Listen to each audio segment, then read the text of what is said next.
Good morning, everyone. Thank you for joining this telecast of the Papua New Guinea Defence Force Week. This is the air show today, part of that week marking the country's 50th independence anniversary. I have here in the studio with me once again my colleague Bradley Valanaki. Thank you very much for being part of us today. Yeah, John, happy to be on. And also, someone special, and this is Lieutenant Colonel Douglas Vava of the air element of the Papua New Guinea Defence Force. Lieutenant Colonel, thank you very much for gracing us with your presence today. Thank you, sir. It's a pleasure to be here. Thank you. Well, tell me where you're from, Lieutenant. I'm from Eastern Britain. Eastern Britain? Yes, sir. Yeah. And currently the commanding officer of the Air Transport Wing, based out at Jackson's. Commanding officer. You're in charge of the air element of the Defence Force? Yes, sir, I am. Well, we'd like to hear more from you today as we progress with the air show later in this episode. Looking forward. Thank you. In this program. This is the combined telecast coverage of the Defence Force, Papua New Guinea Defence Force Week by the three television stations of Papua New Guinea, MTV, TV1, and NBC TV. They have done that from the start of our coverage in activities from the gospel concert at the Sir John Guy Stadium to the Papua New Guinea Defence Force Week. And we began on Thursday with the military fleet review at the APEC House in front of Ela Beach on Thursday. And yesterday was the military tattoo. That was conducted at the Hubert Murray Stadium in Port Moresby, where parachutes were dropped, parachuters came down with the flag of Papua New Guinea, and of course the military tattoo performance by a number of visiting armies, and that was quite a sight, gentlemen. Yeah, quite a sight. Yesterday, we took on many of the people here in Port Moresby by surprise that this event was happening down at the stadium there, but really it was a really good experience for everyone who turned up and also joined us for the coverage. Did you see that yesterday, Lieutenant Colonel? Unfortunately, I was involved in the background. We dispatched our aircraft. So you were part of the preparation. Yes, so to begin the whole tattoo, our aircraft dropped the parachutist in. Yes. And there's a Manus dancers over there. There was a bit of culture, a bit of military precision, discipline, a sight to behold. And the Hela Huli, they had their say last night as well, the Huli Wigmen. And of course, these are the Japanese. The Japanese army, they were here, and the grand finale towards the end of the military tattoo yesterday, it was quite emotional for a lot of Papua New Guineans, and it was a reflection of times as well, sure, the last 50 years, and we are disciplined, I suppose, with our disciplined forces, and with the, looking at the performance of all the disciplinary forces there, wherever you come from, whatever color you are, when it comes to the army and when it comes to discipline, it's the same thing for everyone, every army. Yes, sir. As a PNGDF officer, it was a very proud moment for me to witness our armed forces on show with the other partner nations. Okay. So we'll get to the air show later on, as that will be in front of APEC House at Ela Beach this morning, and our crews are already positioned out there to bring you visuals of that. That'll be very exciting. Air shows are always exciting, so look forward to that. And there's some vision of how it's going to be, where it's going to be. That's one of our cameras on what we call Togoba Hill, looking down at Ela Beach, and to your right corner there is APEC House. And it looks like a chopper is already setting the scene and making a statement about what this is all about. The Papua New Guinea flag. And there's another shot, another angle from APEC House, Bradley. Yeah, look, John, this it's exciting times here in Port Moresby, and I'm sure already people are gathering down at Ela Beach for this spectacle today.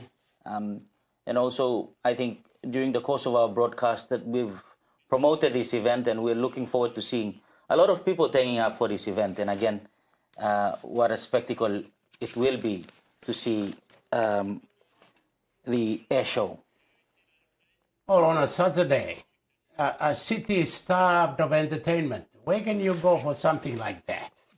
This, I think, is a pretty good place to go. If you're at home watching this, sit there and watch it. And if you're not, get down to Ela Beach, get down to APEC House, if you're a Port Moresby or National Capital District resident, to see what's happening down there. Now, Lieutenant Colonel, we will talk about the air show later on, and we will get your expertise on the types of planes that are going to fly across and what they represent, what they mean.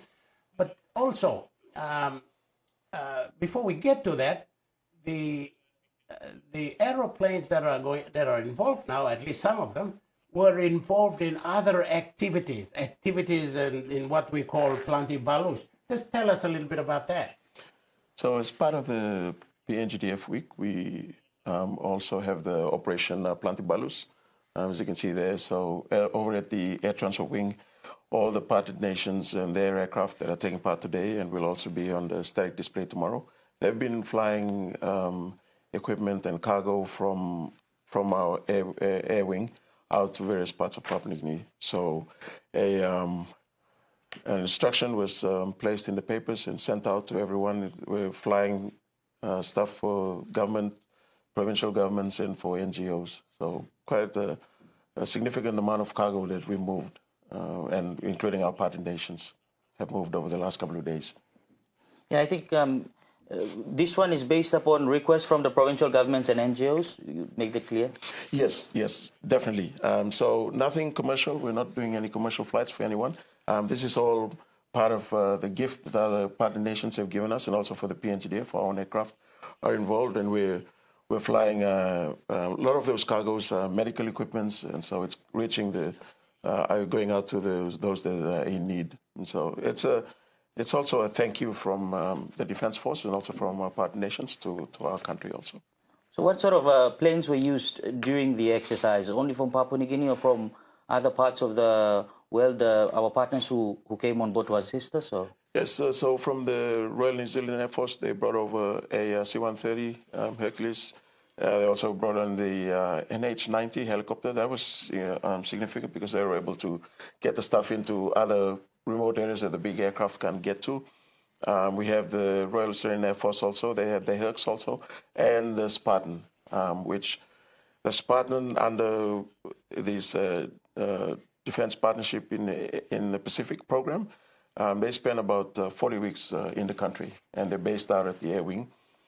Something significant also is one of the Spartan squadrons, 35 Squadron, we have a sister relationship with them. So the Air Transport Wing and the 35 Squadron from Royal Australian Air Force, we operate together, and so some of the stuff that we are not able to do, they come in and they fill in the gap very nicely. But on this Operation Planti Balus, all partner nations, including our own PEX M50, were also involved also. We flew some equipment and cargo into Goroka and into Lae. So it's been a combined effort over the last couple of days. We're back to the visuals of Ela Beach and APEC House and the chopper out there. But by the way, the flight, the Operation Planti Balus, this particular operation was to Kiunga, and they were supplying medical services. The flight there was about 2.5 hours and back again. So quite an exercise. Thank you very much. The Kiunga people are happy today because they have some medical supplies. And at Ela Beach, again, the chopper with the Papua New Guinea flag. And that's the cue for what's to come next, the air show. Now, Lieutenant Colonel, tell us a little bit about the kind of aeroplanes that are going to be involved. Just run us through while we wait for the actual thing to happen. So we have from the PNGDF, we have the 212s that you just saw on the screen. They're contracted to us to fly. We don't have any rotary wing capability, and so those aircraft are filling the gap very nicely. We have pilots that fly, and we also have load masters on that aircraft. We have the PEX 750, a small aircraft that we use for training and other utility tasks that we involved. From the Royal Australian Air Force, they'll have the Spartan, as I mentioned, the C-27J. He'll do some displays and show what it can do some tight turns in the display area. We have the Royal New Zealand Air Force. They'll be involved with the C-130J. And unfortunately, the NH-90 won't be able to perform today. It's back in their wing. They're working on some issues. What happened there? That's going to be... Yeah, so, will it be on display like tomorrow for the static display? Yes, definitely. I envision it to be on display. Just wasn't able to fly today. But that's the thing with aviation. These things happen. So safety is our priority. And so we want to make sure that that it's ready to fly back to its country. So that's what they're working on it today. Okay, the pride of PNG Airlines, I guess, the national flag carrier. Air Niugini will have its 767, will it not, take part? But we were of the opinion that the new one, the Airbus, the A220, will be part of the show, but that apparently won't be. So the 767 crew were also in our briefing yesterday. They'll take part. They'll finish off the show very nicely. From where the crowd is and from where the aircraft will be, a lot of people don't get to see such a big aircraft up close, so it's going to be quite a sight as they come in low. It's not going to be 30,000 feet in the sky. It's going to be a lot it'll be quite close, and a lot lower. A lot lower. It'll make some noise and then it'll climb away. So it's a very simple show. It's just aircraft flying past.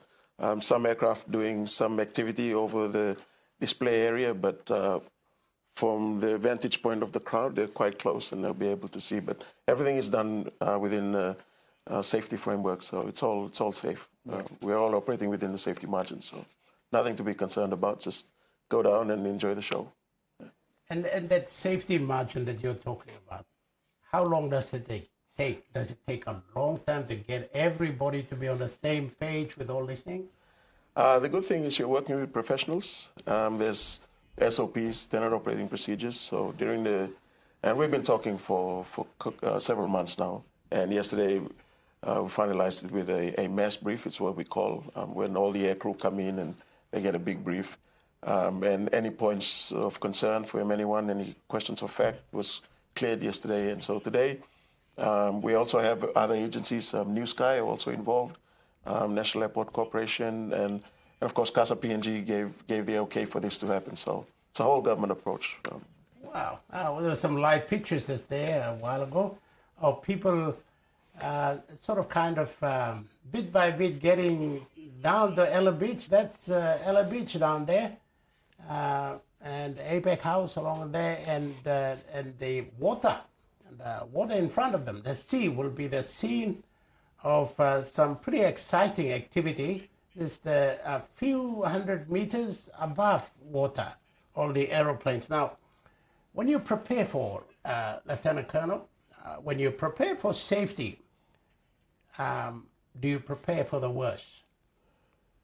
Well, when you stick within those safety margins, you avoid going outside, you're okay. But of course, everyone's trained and professional. They know the emergencies, and we factor that into the planning. And so, if there's anything that happens with an aircrew and they find that they have something that they need to deal with, it won't be immediately obvious. That's the flight controller. Yes, He's the man on the ground who will be controlling all the planes that are going through. Is he not? Yes, there's a group captain, Moshek. He's out there. He's what's known as a ringmaster in any air show and air display.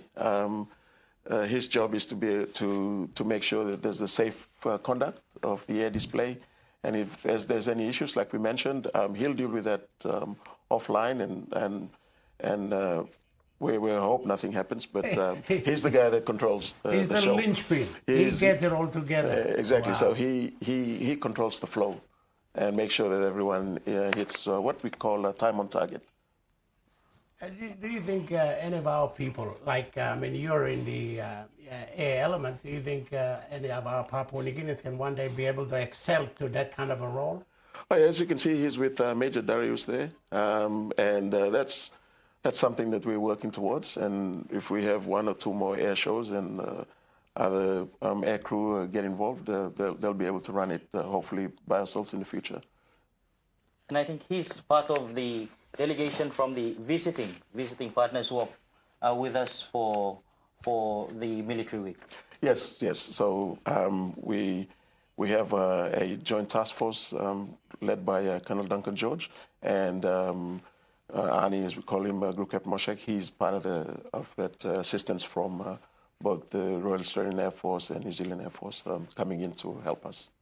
The French and the US are also here? The French and the US also. So the French Armed Forces, they're based out of New Caledonia. They're here with their CASA C-130J. They'll also be part of the show. And of course, special mention also to the Wisconsin Air National Guard. They're here with the KC-135. It's an air refueler. They're based out in Milwaukee, out in Wisconsin. So they flew all the way from there, refueled, I think, in Hawaii, and they just arrived a day before.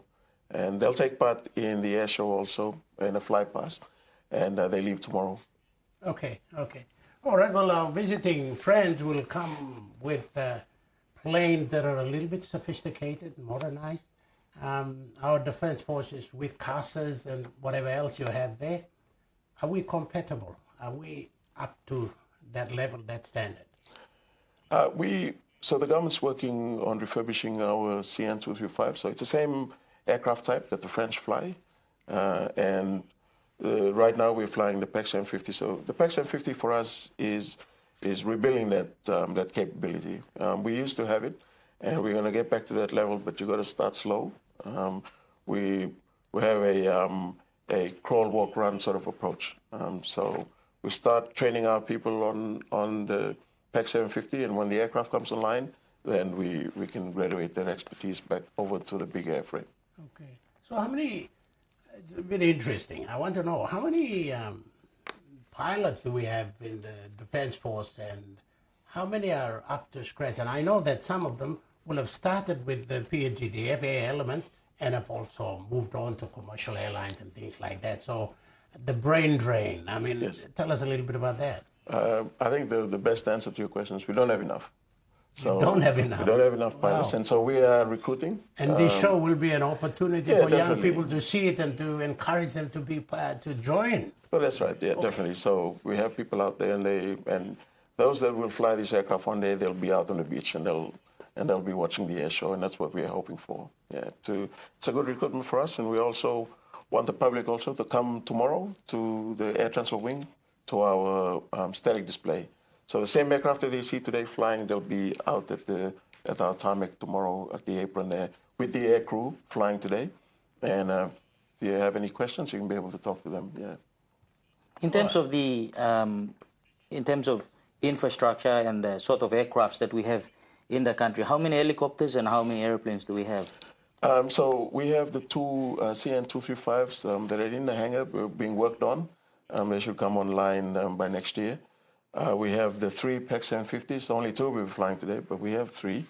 And the helicopters, they're contracted to us. And the idea is that we get our air crew flying on that contracted helicopters. And then when we do get our own, we have the people ready to be able to operate it. So slowly building towards our own sovereign capability.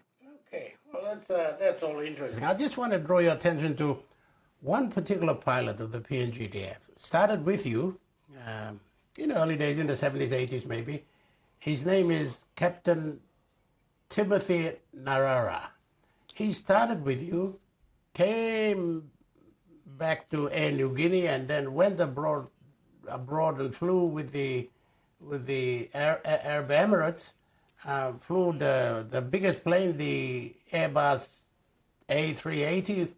And he was on the show and talked about this, and I'm sure there was a couple of others who might have done the same thing, going through the Defense Force before going into better skies, if you will. The Defense Force is a good training ground for pilots, for aircrew, yeah. not just pilots, for loadmasters, traffic officers, everyone else, engineers. But Tico, as we call him, he finished off his career, I believe, in the mid-90s as a major. Yes. He flew RAAFs. But another significant thing also in his career was he was also an instructor. So he was in Australia, I think, for 2 years, flying with the RAAF and instructing students, not just PNGDF students, but also RAAF students also. And then he came back, flew the RAAF and retired from the PNGDF, moved over to Niugini, and then from Niugini he went over to the Emirates. And so he's done full circle. He's come back again and now working with our national airline. Yeah, and I think he was in Canada. He's flying over the Airbus A220, yes. the new one, the first one. And it'll be part of our independence celebrations, anniversary celebrations.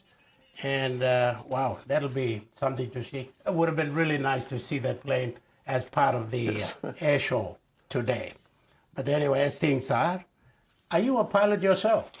I am. Okay. I'm both fixed wing and rotary. But fixed wing and rotary. You fly choppers as well as fixed wings.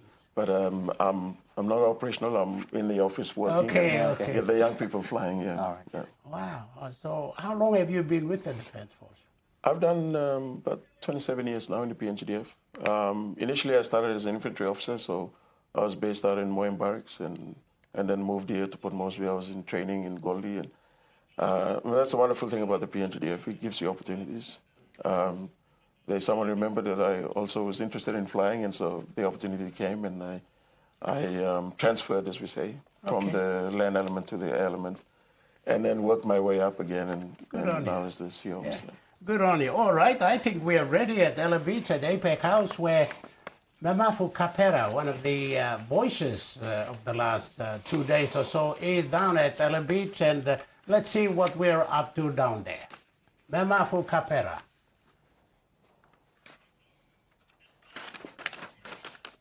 The fly out here at the Ela Beach. The fly past, for those of you who are watching on TV and also listening on radio, if you know the landmass between Paga Point and Koki Point and the fish market at Koki, you will understand that we are right here at Ela Beach. The Motokoitabuans call this landmass Era Kone. We have police security forces outside on the water. We also remind every one of you who are enthusiasts in flying your drones are prohibited at this time here at Erakone, up in the sky. Also at the Fairfax Harbor in Port Moresby City, we will not allow any drones to fly in the air during this program. Thank you very much. But for those of you who are here in Port Moresby and who are across the country, in this great nation of Papua New Guinea, happy independence anniversary celebrations. It's our golden jubilee year. It's a very special year for us. Everything for us started on the 16th of September, 1975. And coming up shortly, on the same day in 2025, we celebrate 50 years of independence. What a nation, what a timeline that we have reached at this stage in the history and the development of Papua New Guinea. This is a significant week for the PNG Defence Force. It is the inaugural PNG DF Week, where the Papua New Guinea Defence Force teams up with its partners in the region and around the world. We are thankful to Australia for the Papua New Guinea-Australia Defence Cooperation Program. That is the program that is building the capacity for our men and women in the PNG Defence Force. Thank you, Australia. You were responsible for governing us and taking the transition from a young nation on the 16th of September, 1975, to be where we are today, 50 years of independence. Thank you very much, Australia. Thank you also to the United States. Thank you to all our partner nations, the New Zealand and every other nation in the world. Your help and assistance to us in this region we call the South Pacific Ocean. Just reminding all of you, it's a bright and sunny day today. Clear skies, a bit of cloud hanging over Manubada Island. Manubada in the Motu language means big bird. It looks like a big bird sitting on the ocean across from us where we are broadcasting from, and it looks like a bird with its wings all spread across the surface of the ocean right in front of us. To the left is Wabukori, and of course behind us is the city of Port Moresby, and of course Ela Beach, Erokone, where all the action is taking place. Welcome Port Moresby. A slight wind blowing across our face here. It'll get stronger over time today during the broadcast, but we welcome all of you across Papua New Guinea, Port Moresby, and also Erokone. Thank you for coming, ladies and gentlemen. Very shortly, the balus or the planes and the aircraft will be flying one by one. We'll describe every aircraft as they come past, and we'll also describe all the details associated with that aircraft. Ladies and gentlemen, if you look to the right and across the horizon over APEC House on the roof, you'll see all the aircraft holding their positions in line to fly past over Erokone, Ela Beach. So you have to look across the horizon towards Fisherman's Island, and you will be able to see the aircraft up in the sky holding their altitudes and getting ready to fly past for us to see. Thank you very much. Stand by. We'll be starting very shortly. Just reminding you, tonight we have once again a very spectacular occasion last night. If you were privileged to be there yourself at the Sir Hubert Murray Stadium, my apologies, Sir Hubert Murray Stadium. That location plays a significant part in the history of Papua New Guinea. That is the very location on the 16th of September 1975 that PNG attained independence. The Australian flag was pulled down, and the Papua New Guinea red, black and gold and the white stars were raised to signify the birth of a new nation in the Commonwealth of Nations in the world. So a very significant occasion. Last night we had the first military tattoo, and tonight we have the second round of the military tattoo. So if you are not doing anything in Port Moresby, we welcome all of you to come down to the Sir Hubert Murray Stadium for that second round of the military tattoo. It'll have nations that are participating here at the PNG Defence Force Week, a very hectic week, and we have all the military of each of the countries participating here in Port Moresby for the PNG Defence Force Week. And of course on Sunday tomorrow at the Jackson's International Airport, all the aircraft will be available for the public to see for yourselves. They will be flying past here this morning, but tomorrow you'll see them up close. Up close. You will be able to touch them and say that you were there. Take a picture to show that you were there for this very special week. If you look to your right now as I'm speaking, you will see a helicopter with the PNG flag. So if you look to your right, you may see the aircraft in the distance. They're holding pattern. The aircraft will be coming from your right to left and proceed in a designated sequence at operational flypast speed and altitude. Stand by. Standard spacing will be maintained between all participating aircraft to ensure safety and formation integrity.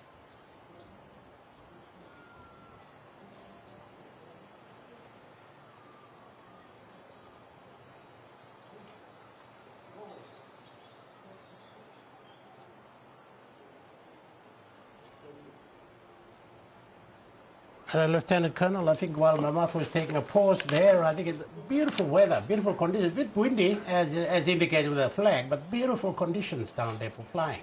No, that's right. You couldn't have asked for a better weather for flying display.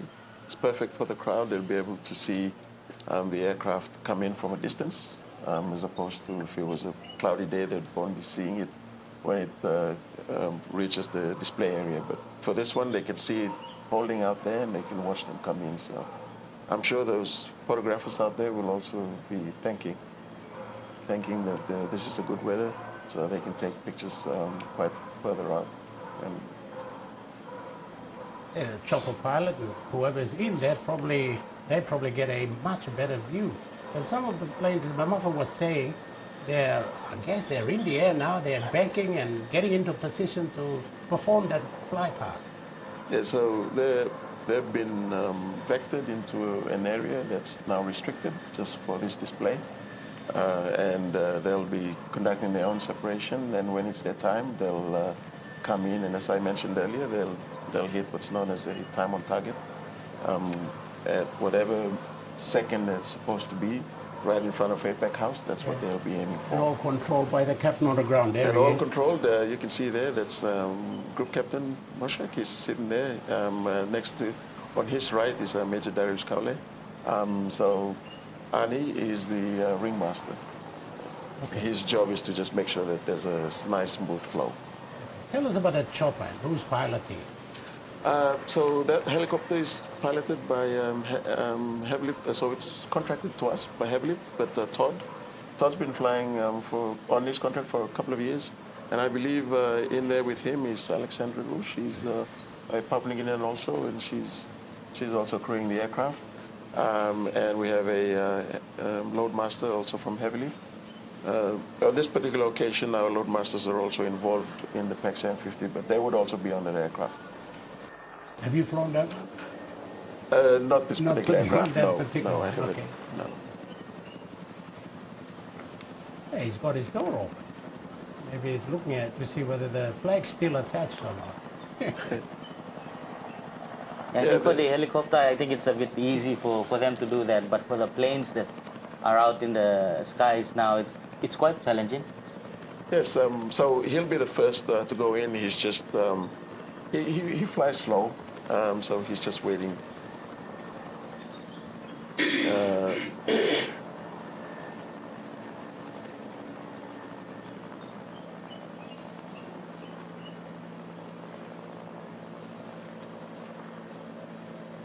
That's Ela Beach, APEC House in Port Moresby, and this is the combined telecast by MTV, NBC TV, and TV1, bringing you the air show of the Military Week, the third day of the Military Week, marking Papua New Guinea's 50th independence anniversary.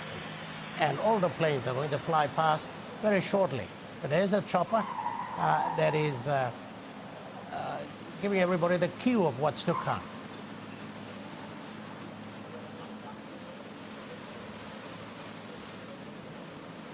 There is the Bell 212, is it?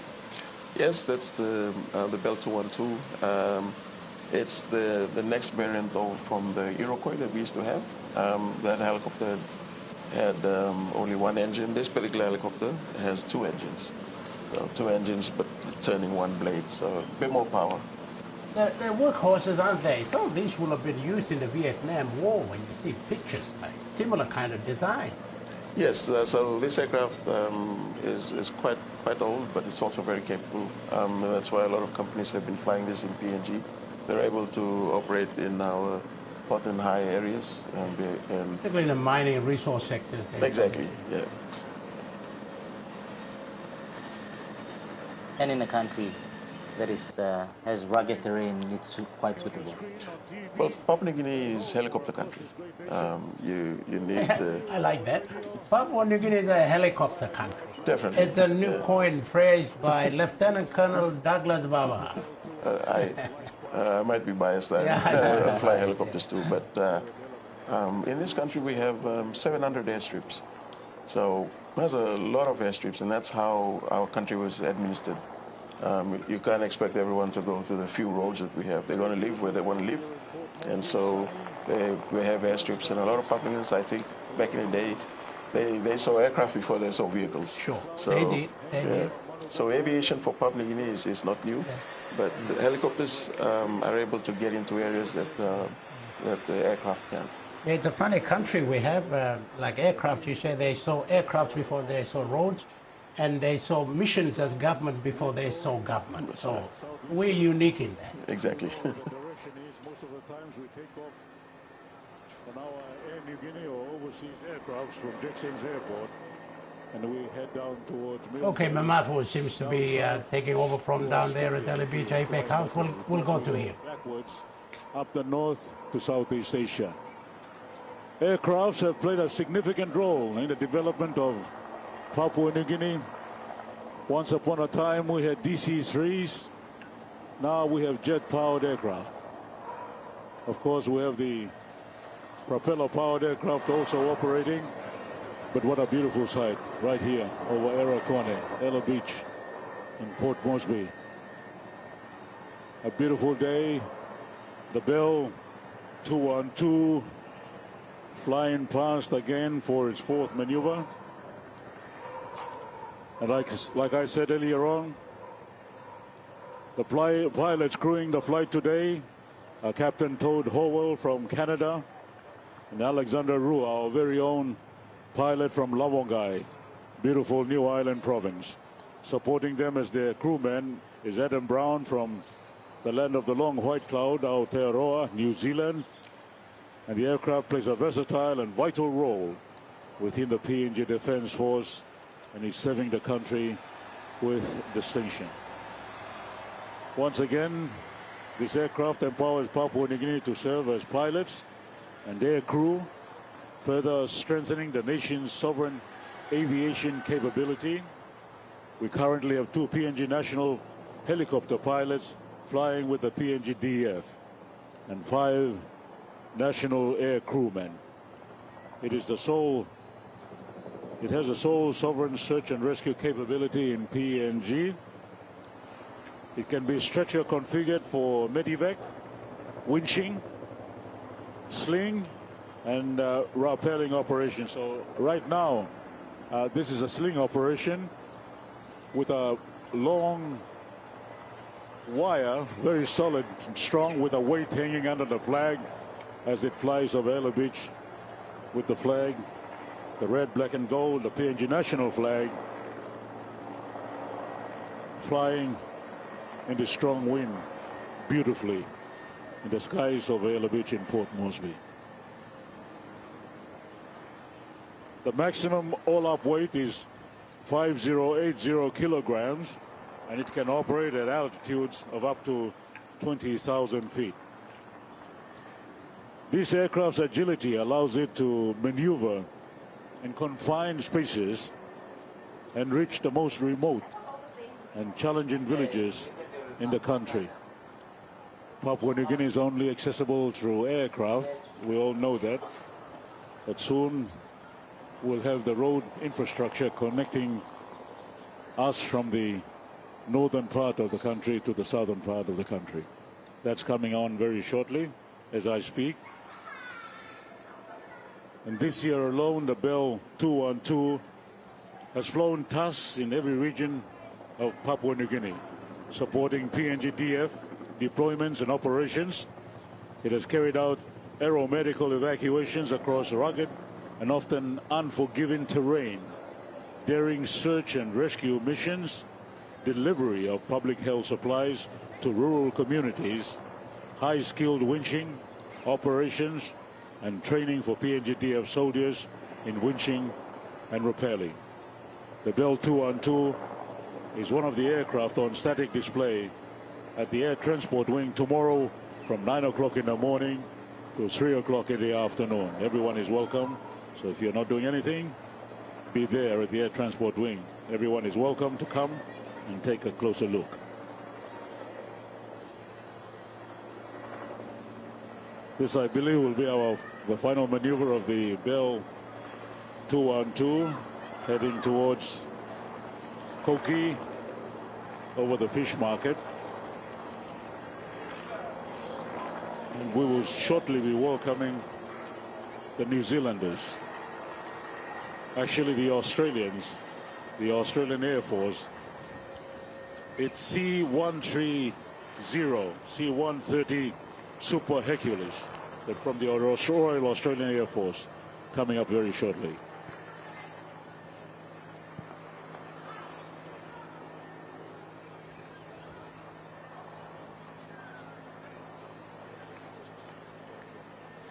And for those ladies of and you gentlemen, watching this from outside of Papua New Guinea, that is Ela Beach, the main beach of the capital of the country, Port Moresby.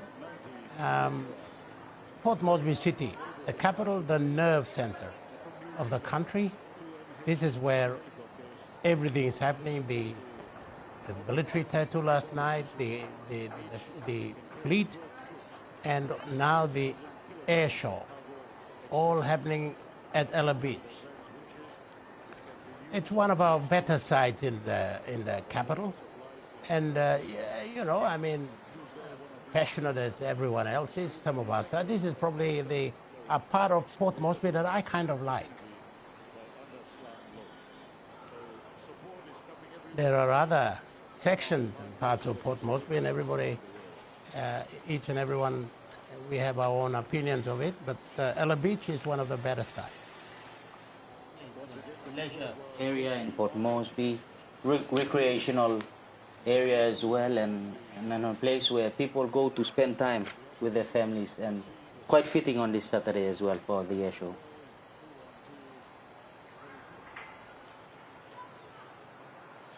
With the PNG flag flying, every time we hear the sound of aircraft, we all get excited. And this is what's happening over Gabutu, Taikone, and Vabukori. Just to our left from Ela Beach, Erakone, as the Bell 212 is going through its final maneuver from the Papua New Guinea Defence Force. Flying our national flag, towing it along, opening the show today, the air show at Ela Beach in Port Moresby City. This aircraft is in service with the Papua New Guinea Defence Force since 2012. This twin-engine helicopter operates with a team of two pilots and one air crewman. So you can say we have a wonderfully diverse crew on board this aircraft this morning.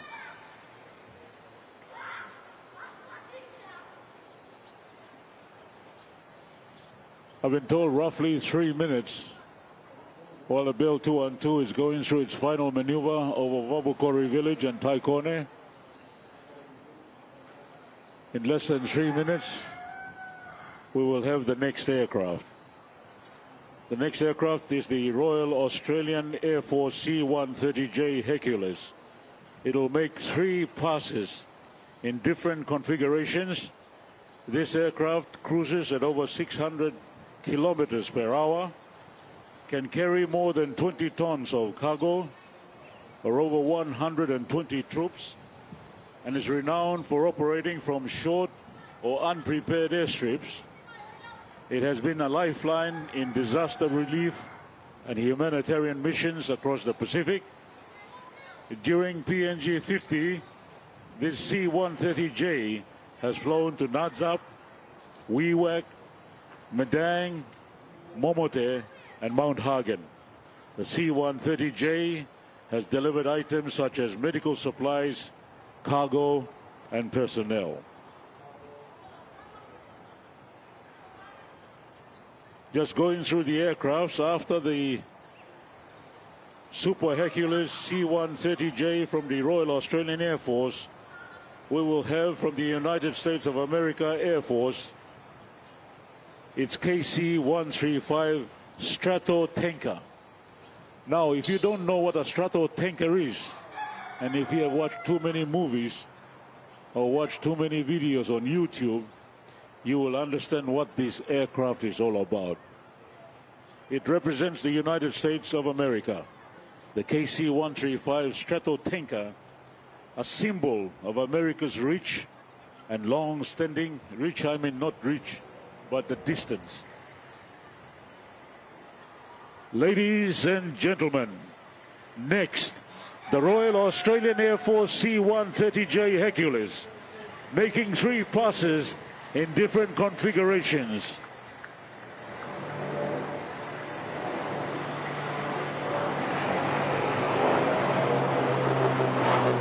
This aircraft cruises at over 600 kilometers per hour, can carry more than 20 tons of cargo or over 120 troops, and is renowned for operating from short and unprepared airstrips. We have a lot of these in the outposts of Papua New Guinea, and this is the ideal aircraft for us and for assistance from our partners. It has been a lifeline in disaster relief and humanitarian missions across the Pacific. During PNG 50, this C-130J has flown to Natsap, Wewak, Madang, Momote, and Mount Hagen. The C-130J has delivered items such as medical supplies, cargo, and personnel. Thank you, Australia. You can see from our broadcast vantage point right across towards Manubada and towards the Basilic Passage. The aircraft is flying over the passage and will do another maneuver on our right from our broadcast point at Paga Point and across Ela Beach in front of all of us, and to Koki, Gabutu, Badili, and Babukori, and over Manubada Island that lies gracefully across from Ela Beach where we are broadcasting from. The maneuvers, the first one has come through. A total of 3 passes in different... This is the Royal Australian Air Force C-130J Super Hercules. Commander, Lieutenant, can you tell us about what Mamafwa just left off there? It's flying, what, some 100 feet off the water? Yeah, and so they're about 200 feet away from the crowd, and possibly about 500, maybe lower feet. It's all safe. What they're showing is, when we say configuring the aircraft, they're setting up the aircraft for whatever stage of flight. So when passengers sit in an aircraft, they see the aircraft, the wings, the flaps moving, they're configuring it for either takeoff or landing. So what this aircraft is displaying is sometimes fast isn't everything.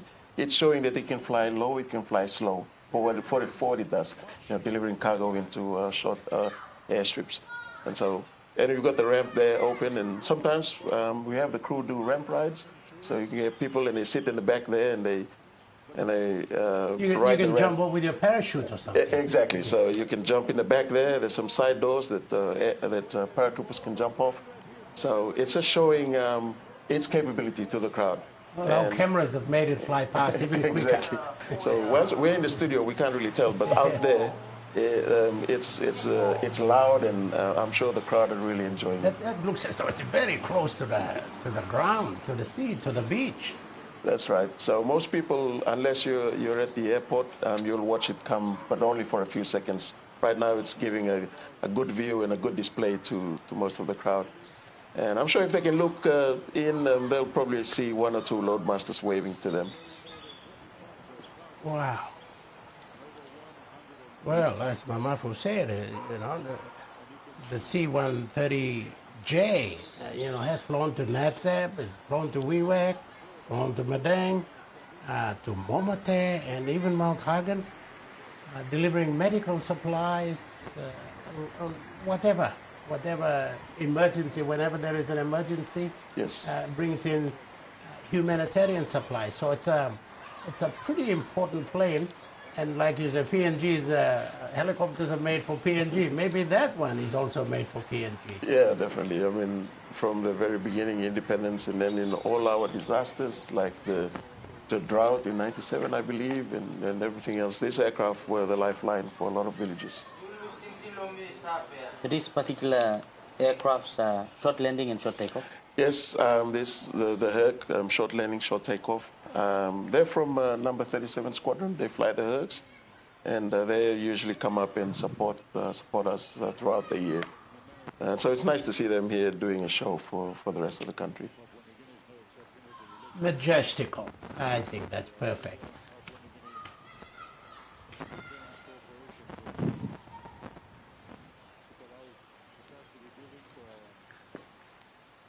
Well, it would have completed its little time there now, and I think it's probably heading off.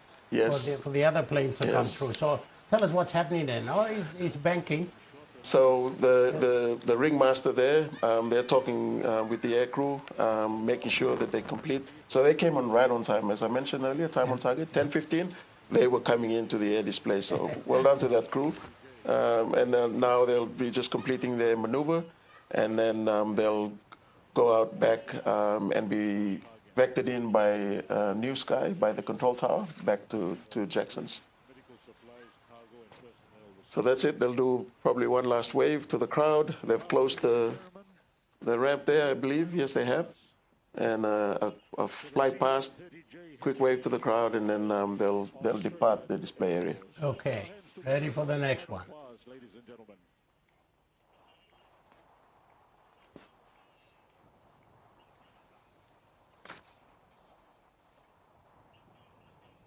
Thank you. The C-130J Super Hercules from the Royal Australian Air Force.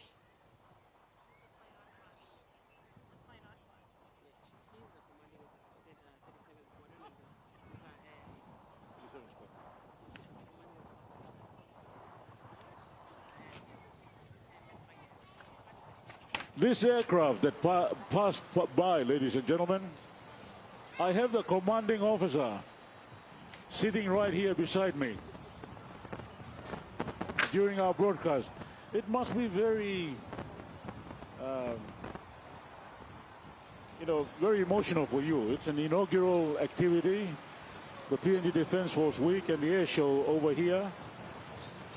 You are literally the mastermind of this air show today. What do you feel? How do you feel? Thank you, Mr. Mamafu. It's really great to be here today, sharing this moment with all the people of Papua New Guinea. Group Captain Morshek, who's over at APEC House coordinating the air show, he's been the mastermind behind this, and it's really nice to be here to share the day. So thanks for having us. And we have the commander of the air wing of the PNG Defence Force. What do you think of the air show today? With this kind of maneuver sitting behind another commanding officer, how do you feel? Thank you very much. I'm proud to see all Papua New Guineans here to witness a wonderful day and to showcase our partnership here. Thank you very much. There you are, the two commanding officers of the air wing in Australia and also in Papua New Guinea. The gender are playing a very significant role in our relationship between Papua New Guinea and Australia in the Defence Cooperation Program to build capacity for our staff and all our equipment. Thank you very much, Royal Australian Air Force.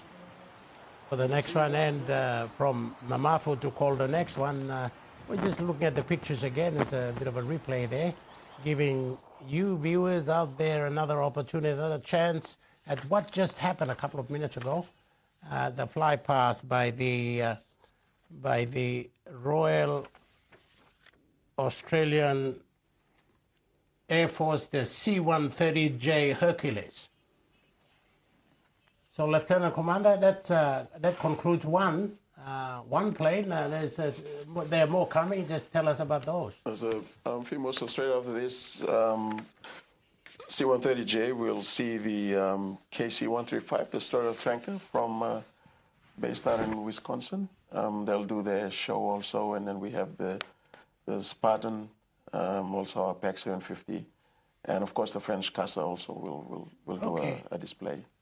Well, there'll be doing a couple of loops, a couple of passes along Ela Beach, just like this one. Yes, so what you just saw was the C-130 doing configuring for different stages of flight, just showing its capability, how maneuverable it is, and doing a good view, vantage view for the crowd to be able to see its nice sleek lines. So they've done their performance now. They're heading back to Jackson's. And the next one, I believe, will be the KC-135. Okay, tell us about the KC-135. What does that do? So the KC-135, they're from the 128th Refueling Wing from the Wisconsin Air National Guard. They're based out in Milwaukee, in Wisconsin. That aircraft is a refueling aircraft, also has some seats there, so they brought some people over. It's a 4-engine aircraft. It's a quite old design. It's based off the 707 that I believe Air Niugini used to fly back in the 70s and 80s. Wow. But it has more capable engines. There it is. That's Yeah, the that's plane it. on the screen Yeah. right now. Oh, we're going back to the Hercules again. Yeah, okay, you said it was a refueling aircraft. Refueling what? Jet plane? Yes, so The fighter plane. it refuels any aircraft that has the capability to be able to refuel mid-air. Refuel, Yes, so I believe it carries about 80 to 90 tons of fuel, so it can Wow. dispense that in a minute or two. Very, very capable aircraft. That's interesting. Where do they store the fuel? On the wings, or there's a bulk tank in the center of the aircraft? Well, they're going to have they're going to have fuel for themselves to fly, Okay, and then of yeah. course they're configured to have big tanks in the belly there. And there it is, right there. That's the aircraft. That's the aircraft, yes, the KC-135. So which part of the region, especially in the Pacific, do the Americans keep this plane? It's based out in Midwest in the U.S., but we have a state partnership with the Wisconsin Air National Guard, and that's why it's here. So it's doing its flyby and it's now. ready to refuel. Yes, it's deploying its boom. That's the boom there. We've got someone sleeping in the back. They're known as a boom operator. So You've got someone sleeping in the back? yeah, that boom operator. So the air crew are in front, and the boom operators in the back. They've lowered the boom just to show the crowd how it looks. And You've got to be well secured there, though. I mean, guys are sleeping. it's a really tight spot, really tight for that operator. And they have a small section there, and they'll be able to watch the aircraft refueling come up. And they actually control that boom, and it goes in, sticks onto the aircraft, refuels very quickly, and then the refueling aircraft moves away, and then it can retract that boom very quickly and fly off. Wow, the timing's got to be precision. It's got to be spot on. You can't allow for turbulence there when you're refilling. No. Spilled fuel is Yeah. dangerous, eh? F gas. Yeah, definitely. I think they have some limits on when they can refuel weather-wise. So if the weather's not good, I'm sure they won't be able to refuel. It's something you see in movies and whatever, but here, people of Ela Beach and Papua New Guinea, you're getting a close-up view of what that aeroplane is designed to do, one of its functions. The KC-130 Stratotanker.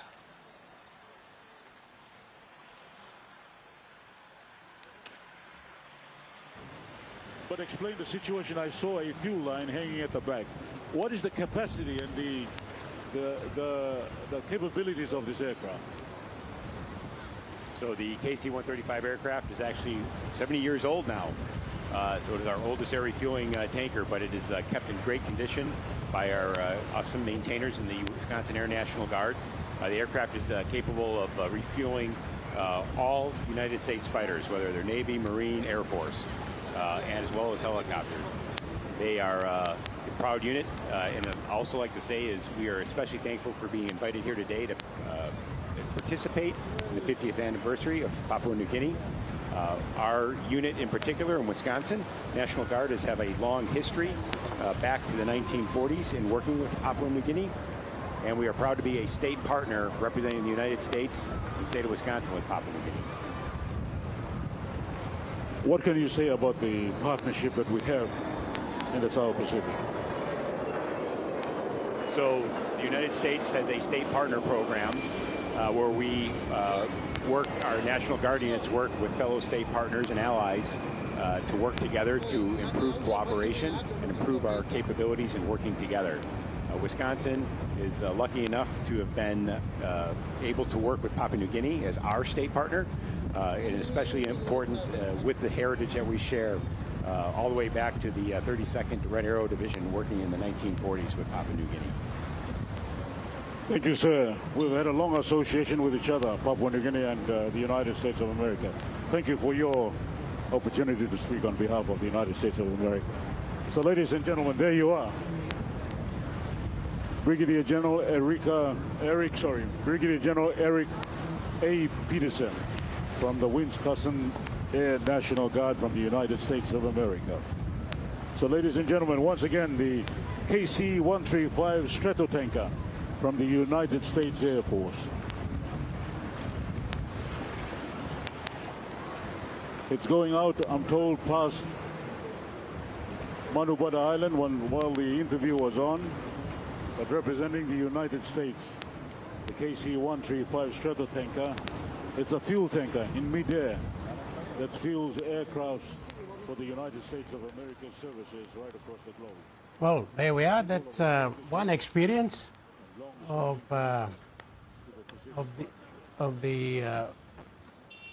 we see some replays of the air refueler. Air refueler. It's almost like a service station on the ground, but in the air. Wow, how would you be? Yes. The aircraft that's refueling, they help guide it. Absolutely. Wow. And Lieutenant Colonel, the next one is again the Australian Air Force, the King Air, the 350. I think that's the one that's scheduled to fly across next. What can we see? What can we expect? So it's a King aircraft from 32 Squadron. So we have a partnership right now with the 32 Squadron. We have one of our captains who just left us recently, aircraft captains, in June, young Captain Cameron Hosea. So he flew up with the King Air, and I'm sure he'll be involved also. Oh, he might be in the cockpit right now. Yeah. So Cameron's going to be based with 32 Squadron for 2 years. We have a major, Randall Hepota, who's in Australia. He'll join him also next year. So this partnership allows the PNGDF to be able to train qualified flying instructors, and that's what we need. So we have the pilots now who are training. We need some QFIs in the future. So 32 Squadron, because of that partnership, they're also up here also. Really? Yeah, opportunity for us Papua New Guineans as well to engage in this interesting field, and I'm guess learning of this must put a smile on your face. Yeah, definitely. Looking at the future, we'll have Papua New Guineans join the PNGDF, and training is really important. So they'll be able, through our partnership with the Royal Australian Air Force and also other armed forces, we'll be able to send our people out there, they get trained, and then they come back and continue to grow their capability. Mm. And the 350 King Air, what does it do? For the 32 Squadron, the King Air, it's a training squadron. So for the young pilots that get trained and they're going on to transport aircraft, they go on to 32 Squadron. So they're flying transport aircraft. It's a bit different than flying the fighters. So they got to learn how to fly as part of a crew, and so they train on the King Air in the 32 Squadron, and then they go on to fly the Herc, so they fly the C-17 and other aircraft that the Royal Australian Air Force has. Okay. All right, we're back at Ela Beach again, in front of, alongside APEC House, Ela Beach in Port Moresby, and I think Mamafu Kapera has taken up hold down there. So it might have its flaps out or the ramp and door open, so it's not clean. Okay, as we await the planes to bank and come through as per directed by the captain down there, this is a combined telecast by the 3 television stations of Papua New Guinea, MTV, NBC TV, and TV1, bringing you the military week as we prepare to head towards September 16th to celebrate our 50th independence golden anniversary. And what a week it's been, particularly kick-starting it has been the disciplined force of the country, the Papua New Guinea Defense Force. And here at Ela Beach is the air show. It is the third of the military week. This is the air show. It began with the fleet, and then the tattoo, and now it is the air show. So a few people have gathered down at Ela Beach now to see this. I think what has gotten around that there's something worthwhile seeing, something unique, something that they will never get to see for a long time. So I'm sure they've gone down to see this spectacle. Air Force with its 2 NH-90 helicopters will not be performing today.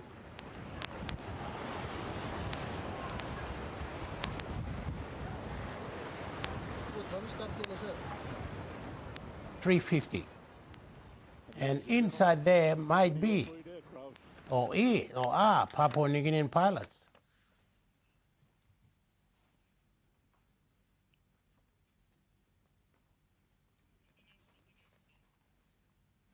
So, Lieutenant Colonel, it's an aeroplane that can, it's faster than Beechcraft Barons and jet, and maybe slower than jet, but it's the aeroplane that's in between that can fly. Yeah, it's a very capable aircraft. It's got, it's a turbine aircraft, PT6 engines. They fly quite high. They go up to 35,000 feet, I believe is their ceiling. And they're very capable. It's a light transport aircraft, very fast, and they can fly quite a distance. So I guess it's a perfect platform for the Royal Australian Air Force to train their aircrew, who are going to go on to fly the Hercs or the Spartans. And so in the aircraft right now is young Captain Cameron Hosea. The interesting thing about Cameron Hosea, his dad was Lieutenant Colonel Ron Hosea, who was in my job. He was this commanding officer of the Air Transfer Wing in the past. Wow, keep it in the family. Exactly. So he retired a few years ago, and young Cameron's following in his dad's footsteps, and he's doing PNGDF proud. He's doing the unit proud, and we're very happy for him. Well, these things do happen. We had the police commissioner Mugugia, Francis Mugugia, I think, police commissioner, and his son becomes somebody in the military. So Terence Mugugia. Yes. I think that's because you grow up within that environment, yes, and yeah. Exactly. Yeah, it just makes sense that that's the dream that you'll catch. And I'm sure, I think his family is watching this at the moment at Ela Beach or this broadcast. Yes. They will be really happy for him. Definitely. Do you have any children, Lieutenant Colonel? I do. I have 4 children. And a son? Yes, hopefully. Maybe he'll follow your footsteps? They have their own minds. So we just guide them. Yes, yeah.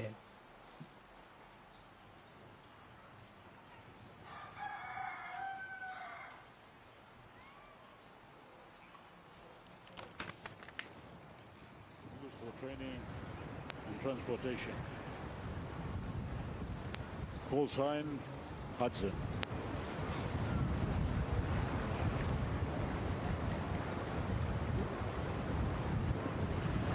It's doing its maneuvers. It's coming over.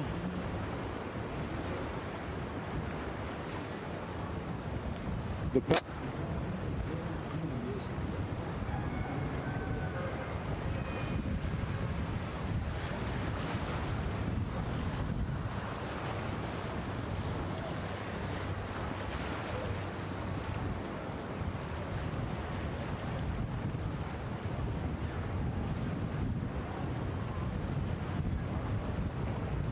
Now that's a King Air, the 350 King Air, part of the Royal Australian Air Force, flying the fly pass. Quite exciting and piloted by a Papua New Guinean. How about that? So, Lieutenant Colonel Douglas, the next one will be it'll be a dynamic display. I'd like to think it's the Royal Air Force C-27J Spartan. Just prepare us before that one comes on the scene. So the C-27J, the Spartan, will come on the same. It's smaller than the Herc. It only has 2 engines. Very capable though, but it will show something spectacular. They'll be releasing flares which is why we don't want anyone out on the beach. Okay. But it'll dispense some flares. It's a defensive system on board the aircraft to confuse any missiles that want to... Any enemies that are seeking? Yeah, so if it's in a hostile area and the aircraft picks up that it's being lighted up by a missile system, then hopefully it automatically dispenses these flares. So the crowd will be able to see that, which will be quite spectacular. It's its own defense system. Its own internal defense system, yes. It sounds like an octopus, one of those octopuses that if it's threatened, it just gives off some black. Yeah, I think it'll look like that too. If you take a still photograph, you'll see all the flares coming out from the aircraft. Yeah, that should be very exciting. That is the Royal Australian Air Force's C-27J Spartan. I think we'll go back to Mamafu Kapera at the beach.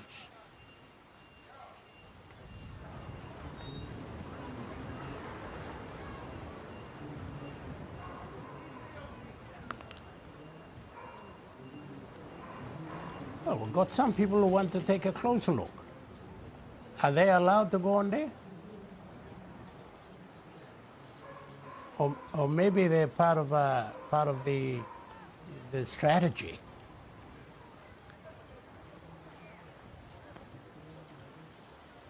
I think the captain is not impressed. He's probably directing them to move the boat.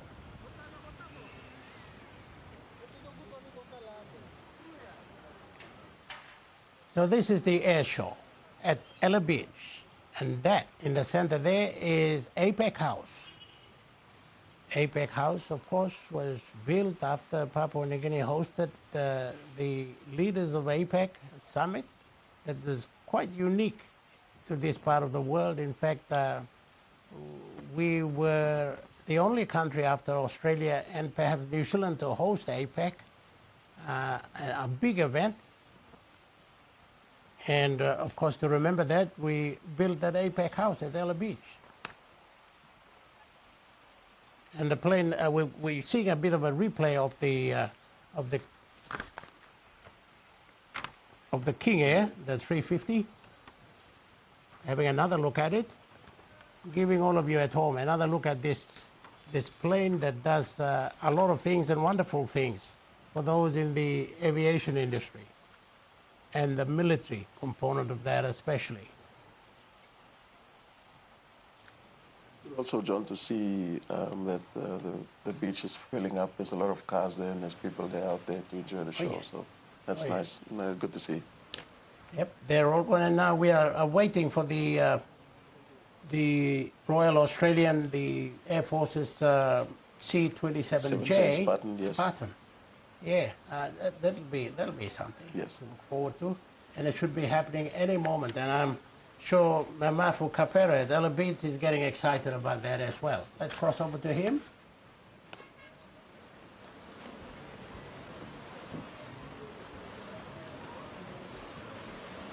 Oh, well, I'm being told by our controllers here that Mamafu is not quite ready yet. He's probably having a little glass of water or something. Let him do that. It can be quite hot down there. So, Commander, after the Spartan, how many other planes are we expecting to end this air show? I believe we have 3 or 4 more aircraft to come through. We've got the PNGDF PEX M50, our 2 aircraft, the CN-235, the CASA aircraft from the French Armed Forces, they're also here. And a Royal New Zealand Herc also will be here. And then finally, closing with the 767. The big one, the Air Niugini, the flag carrier, the pride of the country. Yes. Yeah, the 767. So that'll conclude the air show today, yes. Bradley. John, just one particular interest of the plane that will come after this, the C-27J. I believe that's the aircraft that airlifted the casket of the late Sir Michael Somare back home. Is that plane a bit similar? Or? Yes. From the same squadron, actually, from 35 Squadron. That's the squadron that we have a sister relationship with. In, I think, 2021, there when when we wanted to move the body of our late Grand Chief. The Spartan was there, and they were able to move the casket over to Wewak. So it's quite fitting we have them again in this celebration. Yes, definitely. They come in, they fill in a gap very nicely that we can't fill right now. But in a few months' time, we're very hopeful that our own CASA aircraft will come back online, and then we can start to take on some of those responsibilities. But right now, we have our partners who are here to help us. John, I think both of us, we did a broadcast, and there was a protest at the airport, and this particular plane, I think, was at the helm and took on the responsibility for the nation. That's true. That's true. But, you know, history has a way. And it took the body of the man who founded the country, became the first prime minister of the country, back to East Timor for burial. And that particular plane will be now be part of the air show that commemorates that independence that this particular person has brought to this country. So it's quite historical, quite memorable. It was, you know, unfortunately we didn't have our aircraft ready, but the air crew that flew the body of our late Grand Chief were very honored to do it, and they conducted the flight and gave our Grand Chief the dignity that he deserved, and it was a fitting farewell. And I think that is the plane that we're talking about. It's, maybe this aircraft or different, but it's definitely from the same squadron. And that's the C-27J Spartan, doing a low and fast fly past, which will be appreciated by the crowd, I'm sure. And a quick bank there to the right, showing its clean lines underbelly. Because we're in the studio, we can't really appreciate it, but it's quite loud down there. And, it would be. Yeah. It would be. As Mamafu picked up the call down there.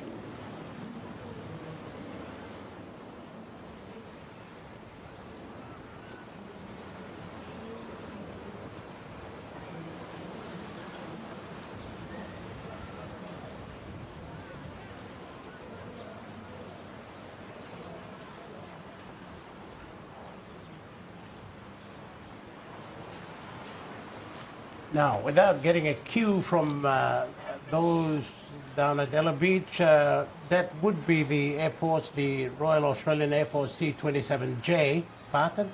Yes, that's the C-27J Spartan from the Royal Australian Air Force, 35 Squadron. So it's just doing some very steep turns there, so tight turns. Engines working very hard. It's flying, showing its ability to be able to maneuver in tight areas in PNG. As you can see, wherever it operates in our in short airstrips, sometimes it's got to be able to do that. That's a nice climb there to height, and then it'll continue to do some turns.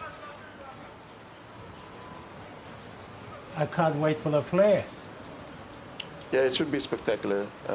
Hopefully there's no one down at the on over water. I'm sure they've been cleared out, but it will be a spectacular sight. Maybe that's why he kind of climbed. I think it's part of the show. They'll have to climb to a safe height and then conduct that part of the show. The climb was steep and very quick. Yes, very quick. As you can see, it's configured its aircraft. It's dropped its landing gear. It's under carriage and dropping low. So what the air crew are doing here, they're showing its capability. So if you can imagine it being able to do this in some of our tight airstrips in the country. And that's why they're up here 40 weeks a year and they conduct these operations. And it's got its landing gear down. Is that part of the show? I mean, yes, definitely. And that's all to show. Now retracted. Very shortly, it'll retract its landing gear, but it's all to show its ability to be able to maneuver in tight spots.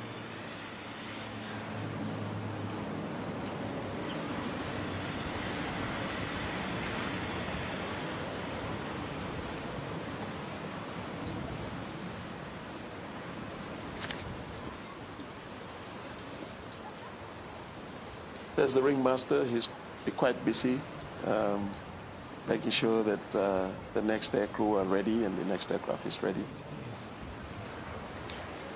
The air crew in there, one of the things is they won't be worried too much about the crowd. They'll be just flying the numbers is what we call. So they're just at whatever altitude they have to be, whatever speed they have to be. So they're working very hard in there.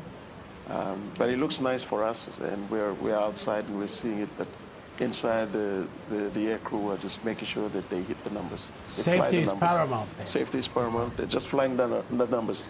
That's all they're doing. Yeah. Busy crunching the numbers. You know, if they have to be at a certain altitude, at a certain speed, that's what they got to do. Okay. Yeah. What's that altitude right now, do you think? Probably about 500 feet. Yeah, just above the sea there. Yeah.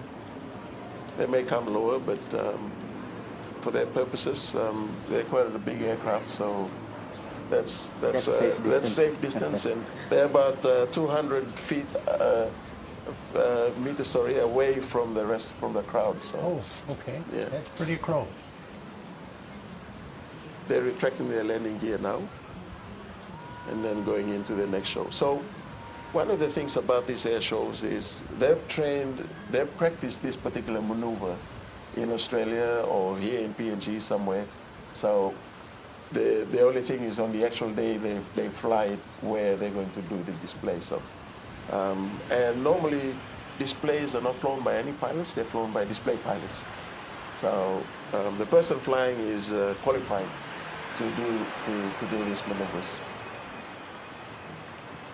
For an air show purpose, all the pilots can fly like this, but these maneuvers, sequence like this, after back to back, usually will be done by a qualified displaying pilot.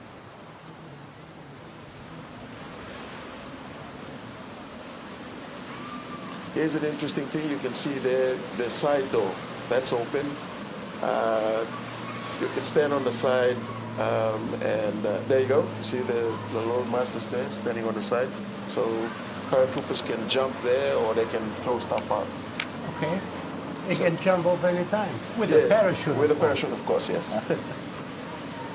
In a search and rescue situation, when they're searching and then you find people out at sea, floating out at sea, you need to be able to drop stuff out so you can throw a life raft or something out to the back and to rescue people. So. Okay.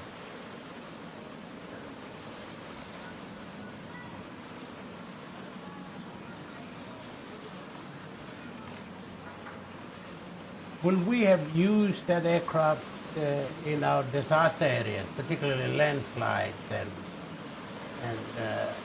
areas where, and I'm just thinking like Bougainville and the mining areas where they had to drop off emergency supplies and things like that. Was there ever a case that we had to do that? Yes, for the Spartans, since they were introduced to the Royal Australian Air Force, they found a very unique role for them up here in Papua New Guinea. So they're here under the Defense Partnership in the Pacific program. They're here about 40 weeks a year. And they're based out at the Air Transfer Wing, and they do missions and fly cargo into different parts of PNG.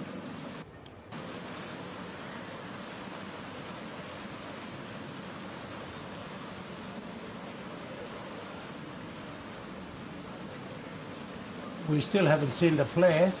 Is that next? I wonder. It'll be the finale, so I'm guessing they'll be setting up to a safe height, and then they'll dispense the flares, and then they'll depart the display area. The exact sequence I'm not sure, but I'm confident it will be the last part of this flying sequence. So they're flying within Manubada and the mainland, Ela Beach. So it's not outside, it's just within. Yes. The so tight spot. That's the display area that we were briefed on yesterday, and that's what they're sticking within that display area.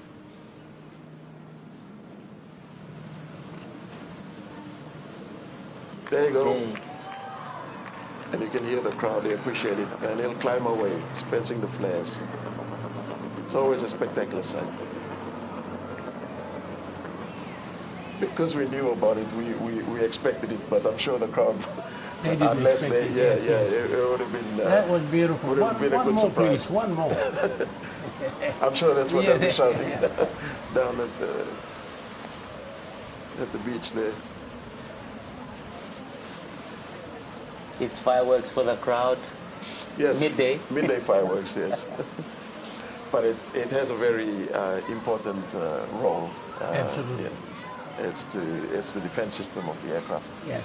It derails missiles. That they're that's seeking the plane. Seeking the heat signature of the Yeah, aircraft. the heat system, yeah. That one confuses it. Yeah. Confusing, yeah. I don't know what the crowd is thinking at Ela Beach. They're thinking the pilot is showing off. Either that or firing at them. But no, that was wonderful. That was Yeah. a moment. There it is. There it That's is. the replay Yeah. of that there. Wow, look at that. And I like the climbs. It dispatches That's the nice. flares, yes, as it climbs. And is this flying off now or? do we Yes, I expect- believe that's the final sequence of that particular display. And they're flying off now and they're handing over. So the ringmaster is handing them over to Jackson's control and they'll be vectored back into Jackson's. All right. And now he's shifting his attention to the next aircraft. Next one. And as we wait for that, maybe our studio people can give us a replay of the flares that were going off in this aeroplane. Let's have another look.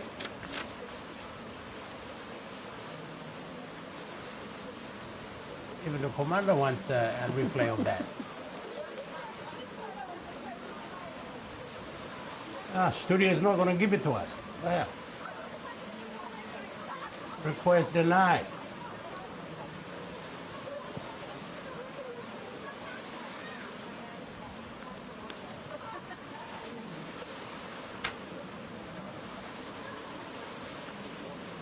There we There are. you go. We get it at last. Beautiful. Get it at last. And it's slow motion. Wow. Yes. And that's what they would actually do in a real situation. Yes. Dispense flares and climb away And from climb. the danger area. So Climb into the clouds and Exactly. hide or whatever. Yes.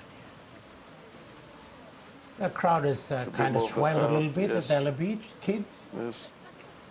And that's good. We're just in the middle of the show. There's a few more people coming in and we have a few more aircraft. Absolutely. Kids, aircrafts, and water. Favorite for kids. Even the balloon guy is there. You'll never miss them.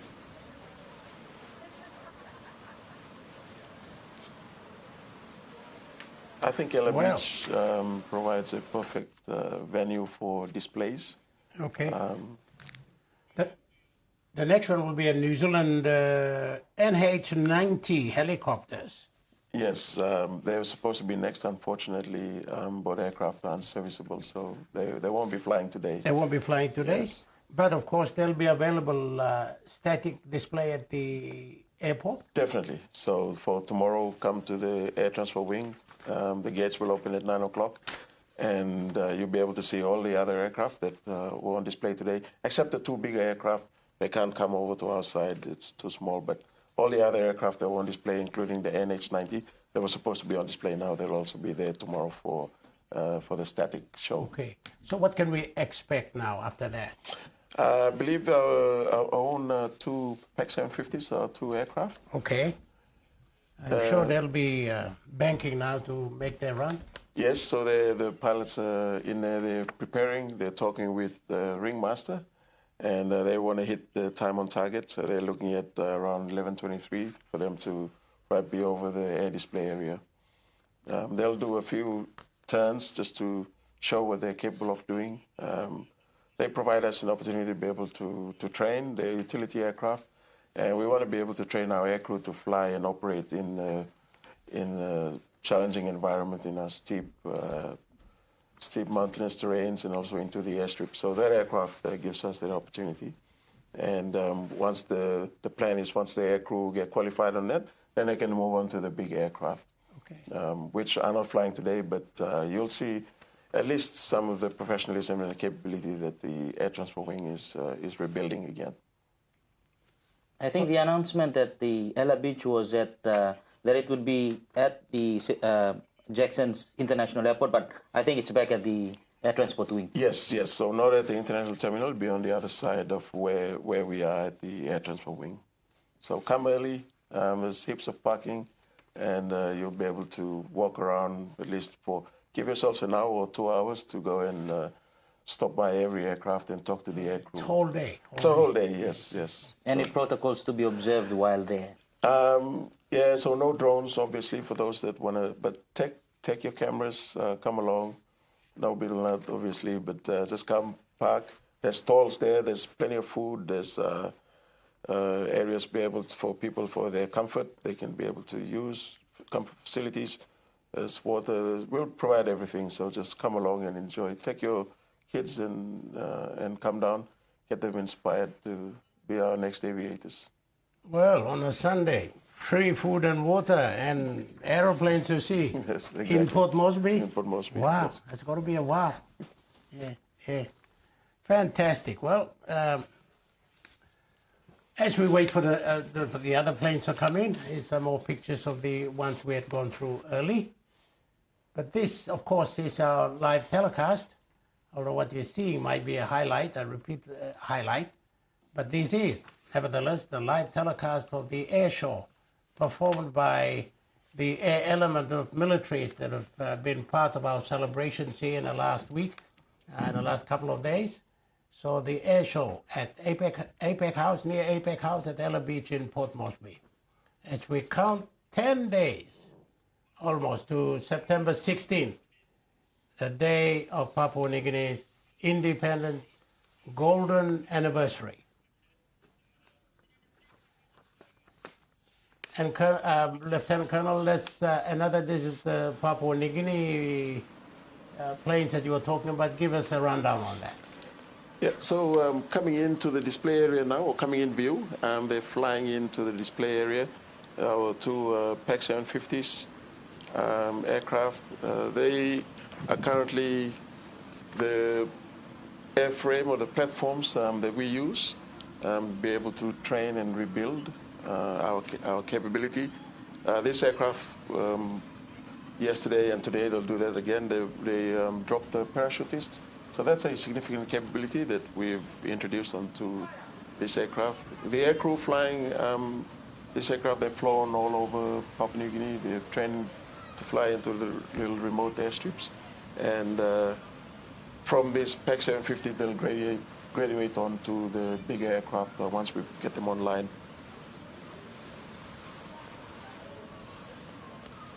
And they say it is designed in the Pacific. This rugged workhorse can carry up to 8 passengers or cargo into most remote and mountainous strips. Its short takeoff and landing capabilities make it a vital connector for communities across Papua New Guinea.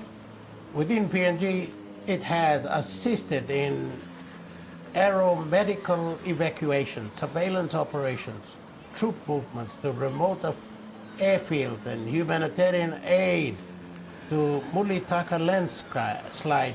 Mulitaka landslide was in the Enga province of the highlands of Papua New Guinea.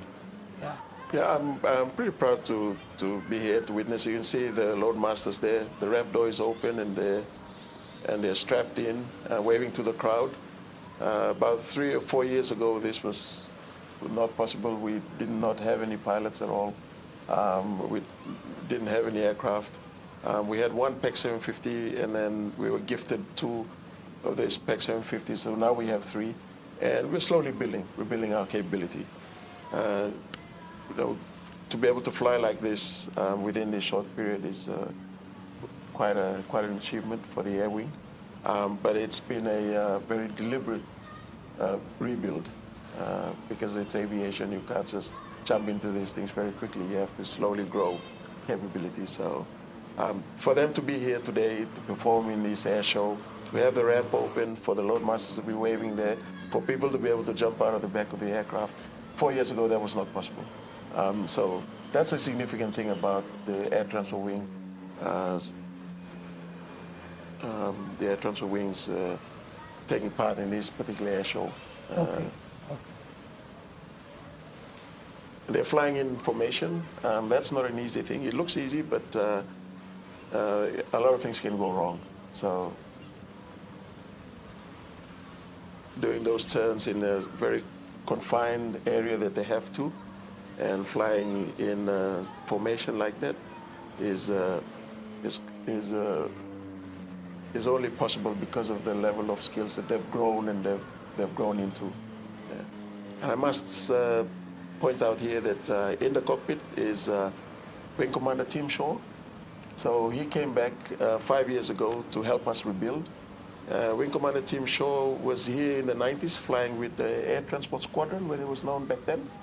He did 3 years then, and he's back here. He's done 5 years. So I believe he's probably the longest serving Australian Defence Force member in the PNGDF. He's done 8 years in total. So he was here.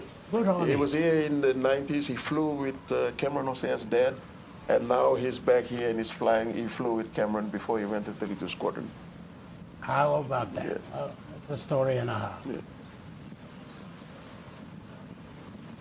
The two of them in formation. You can just see there on your screen.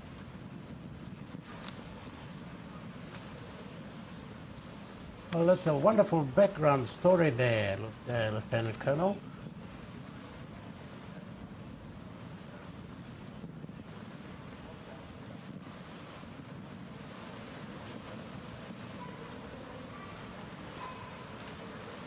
Have they gone? I believe, yes. They're now heading back now to Jackson Airport. Yes. And what can we expect next? We have the French CASA. So they fly the same aircraft that we have, that we're refurbishing. They're based out in New Caledonia. They flew in 2 or 3 nights ago. And they'll perform today at the air show. Unfortunately, they won't be around for the static display tomorrow. They leave at 1 o'clock this afternoon. So immediately after the air show, they go back to Jackson's, and then they fly out. Back to their country? Back to New Caledonia, where they're based. That's the CASAs? That's the CASA, the French CASA. So we've operated with them when our CASA was flying. Our CASA went to New Caledonia, and we did some operations together. And so when ours come back online, so it's nice for them to come here and support us. We have that partnership, and so when our CASA comes back online, we'll be able to do some joint operations. Okay. Well, as we await for those CASAs, there's a bit of a replay of the 2 planes that we saw just a couple of minutes ago. The PEX 750s have been flying in PNG for a while. They're about, I believe, 15 aircraft in the country, so they're not new to PNG, but certainly in the PNGDF colors, they are a capability that we use to be able to train and grow our air wing. Single engine plane? Yes, single engine aircraft. That's a nice, lovely picture there with the... Yeah, Lieutenant Colonel, the CASAs, let's talk a little bit more about that. There'll be only one, or there'll be a couple of them? We have 2, and so we're working on the first one, and it's the plan that we put both aircraft back online. That's the medium transport aircraft that we have. And that was flown by our pilots. Many of them have moved on to civil aviation, and they're flying big aircraft outside. But that aircraft served PNG for about, they've been around since 91, 92. So once we get them back online, they're pretty young airframes, so they'll be able to serve us for a few more years. How important is, the CASA to Papua New Guinea, and especially for the PNGDF? They provide us a capability in mobility, so they can be able to move a lot more and a lot faster into, and they can land in short takeoff and landing, so they can land in some airstrips that the bigger aircraft can't. The CASA aircraft that we have, they land in about 3 airstrips per province. So with this aircraft, we can be able to land in about 66 airstrips around the country. And so when they were flying, they were a vital link between a lot of these communities and, of course, the government. So the plan is by next year they should get back online and we'll start flying. So the pilots that you saw today flying the PEX 750, they'll be the ones that will graduate onto that big aircraft. Wow. Yeah. Unfortunately, not around for our 50th anniversary, but we are getting to that stage. Well, that's the plane we've been waiting on for a while. Is that not the 767? That is the 767. Over Niugini. Yes. So they'll be up there just circling in holding until their time comes. That's right. They call it a holding position there. A holding pattern, yes. Yeah. And it'll be doing the last of the air shows. The fly path will be the last for air. Yes. For this day. It will be the finale. It will come down low and should be a spectacular sight for everyone out there.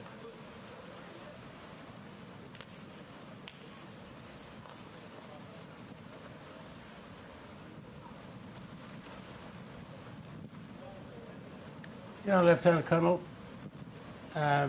some countries don't need the Air Force. Some even don't need the ships and the navies. We need both because of who we are and where we are. Yeah. So the importance of aeroplanes and ships, and in your case, aeroplanes. Well, that's right, John. I always say this, the Air Force is not a nice to have, it's we must have them. We are an aviation country, and we need to be able to reach our people. Yeah, right on the screen there is the French CASA aircraft. It's a beautiful aircraft, but it's also very capable, especially for our country. As I mentioned, they reach a lot of the airstrips in PNG, and they're a familiar sight everywhere, and we hope that next year, once we come back online, we'll start to go out again to those countries, airstrips. You know, when we talk about the French being part of our independence anniversary celebrations, they will not have come from France. They're coming from like Tahiti and the French territories in the Pacific. I guess there were ships and, in fact, the aircraft. Yes, a lot of people don't know this, but we've been training with them for many years. Okay.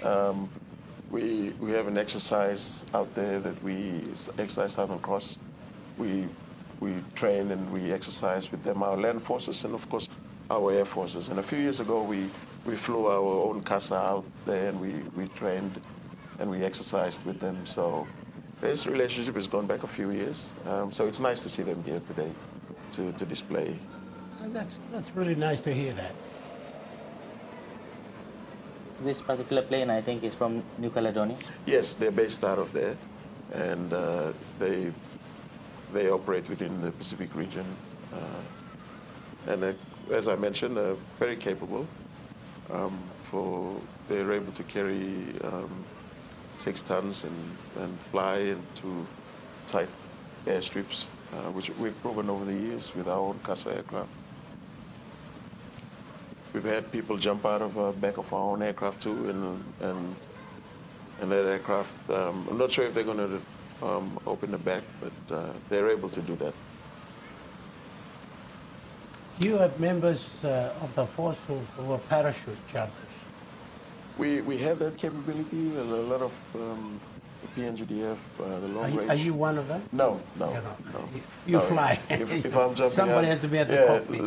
I don't think people will be happy if I jump out of the back. There's no one in the front. But yeah, so as I mentioned about the capability, the aircraft is one, and then the people trained to be able to jump out is another. So it's a whole, all these things put together makes that capability. So yeah.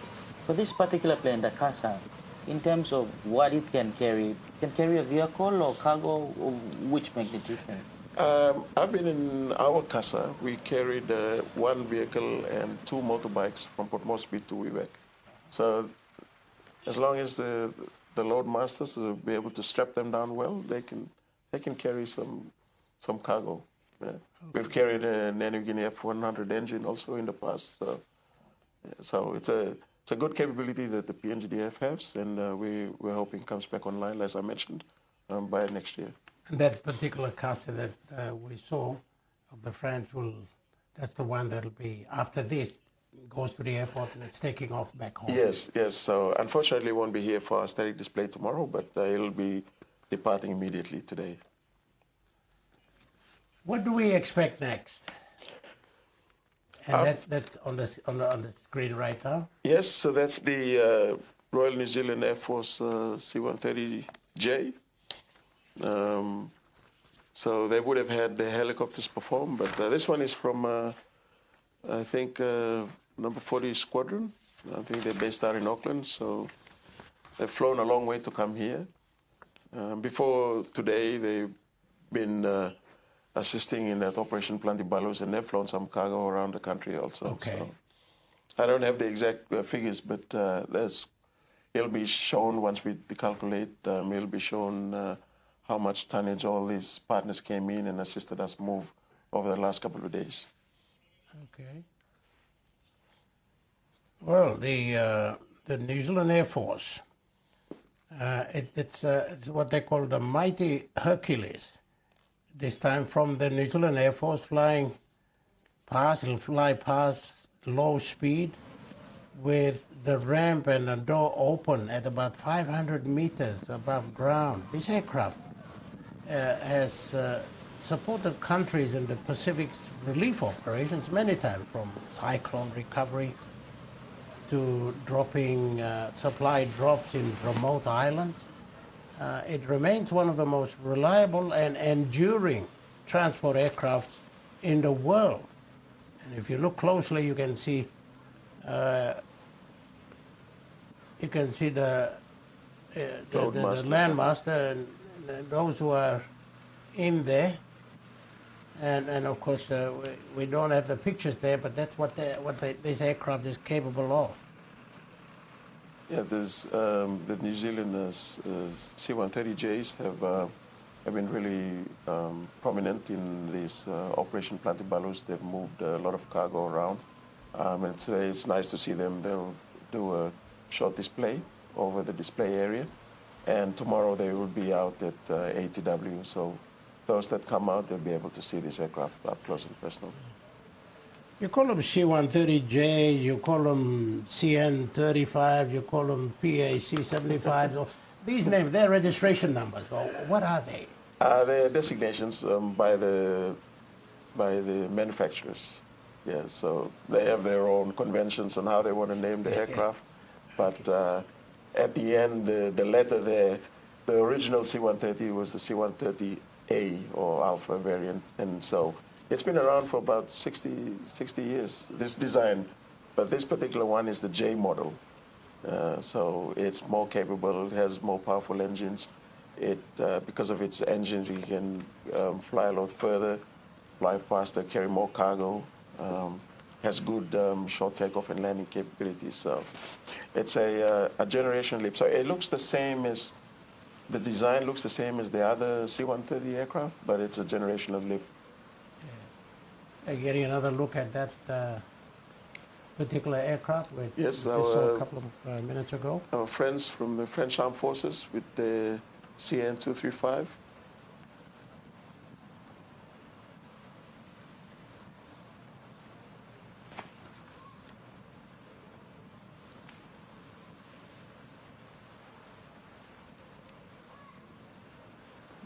Well, there you are. And after that, what do we expect? As we mentioned, the C-130J from the Royal New Zealand Air Force, they should be next, coming in soon as the CN-235 from the French Armed Forces departs the display area. They'll be rolling in this C-130J from the Royal New Zealand Air Force 40 Squadron. They'll be rolling in and they'll begin their display. You said earlier on that they came a long way. Will they have flown from New Zealand all the way specifically for this? Yes. So all the way from Auckland, from their base, They flew here, not sure whether they flew through Australia, but they've come a long way. And as soon as they landed here, they went straight into Operation Plantibalus and they started moving cargo around the country. And today they're here for the display, so it's lovely to see. But they will be here tomorrow for the static air display. So. Okay. Yes, the New Zealanders have been in Papua New Guinea for a long time, helping us with on a lot of fronts, and particularly on Bougainville when we had the conflict over there.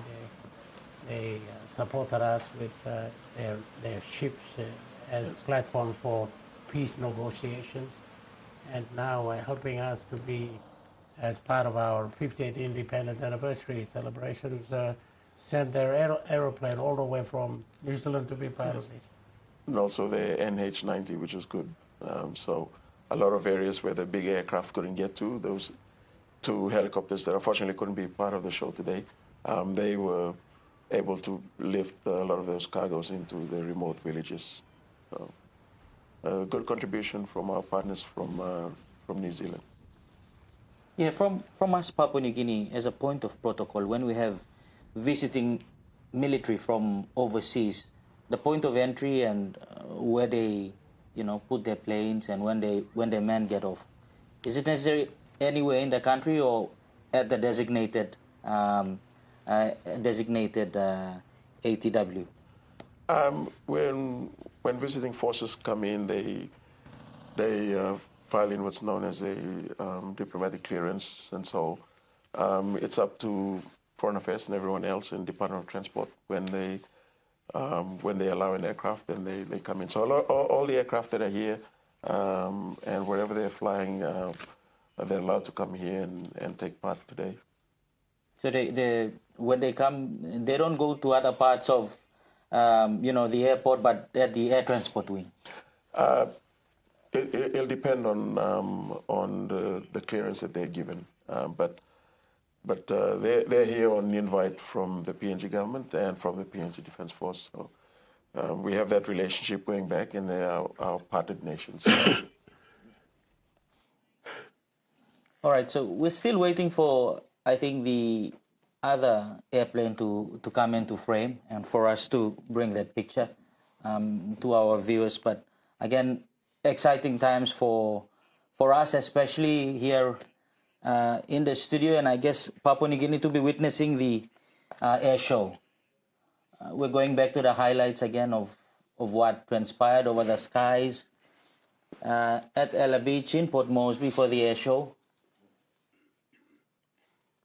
Not only do we have the skies at our fingertips, I think today, but so we also have Papua New Guinea as well tuning in on this one.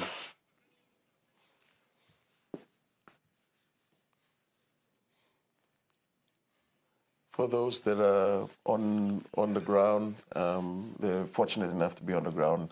It'll be quite a memorable experience, especially for the kids. I'm sure it will leave a lasting impression on them, and I'm sure a few of them in there, maybe one or two future aircrew, future pilots, future load masters, future maintainers. Yeah. Well, this one, we're seeing it on home soil in Papua New Guinea. But for our military, Papua New Guinea, have we taken part in such in the region or in other parts of the world? Yeah, the PNGDF has taken part in exercises around the world, and we've seen these aircraft. The Air Transport Wing was involved in exercise Pitch Black last year in July. That was a big exercise in Australia. We had 4,000 people, 20 nations, 120 aircraft, and we were there with our small PEX 750, but we were able to fill in a small role quite well. I think that's the Royal New Zealand Air Force C-130 that's coming in now. It's about to begin its display in the display area. So we're back to live pictures again. Yes.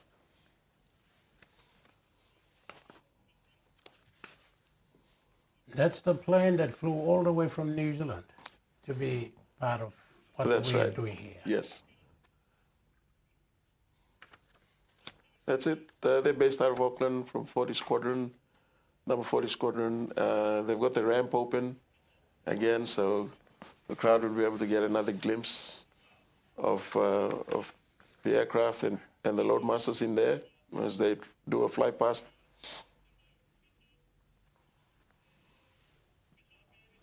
It also appears to have the capability at the back where you can offload cargo or people jump off. Yeah, it takes about, I believe, 20 tons, I believe, they can carry.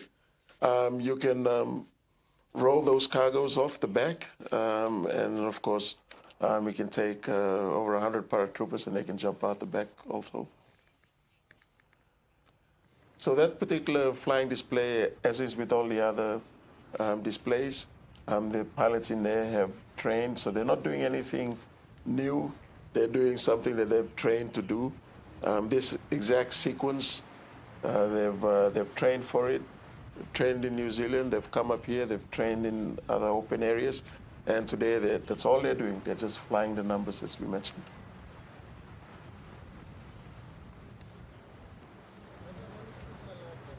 And just coming into view, there was another aircraft out there, so they're talking also to each other. Okay. Yeah. So there's communication happening. They're working very hard inside. And to us on the ground, we're seeing just a clean, nice display. But there's been a lot of planning that has gone into it. There's a lot of people working in the background to make sure that's safe. I'll also mention our control New Sky. They're also involved, making sure that there's separation between the aircraft. And once the aircraft have done their display, they get handed back to them, and then they back to them back to Jackson. So. And we just saw the two men who got their finger poles moving with what's happening there. So Group Captain Moshak, or Ani, is on the left there.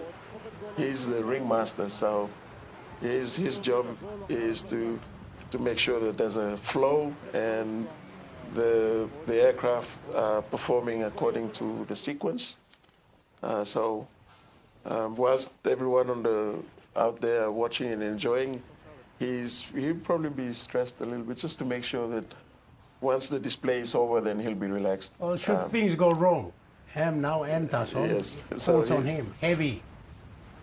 And right next to him is Major Darius Kaule. He's the air planner inside Joint Task Force 50. That's nice to see kids out there.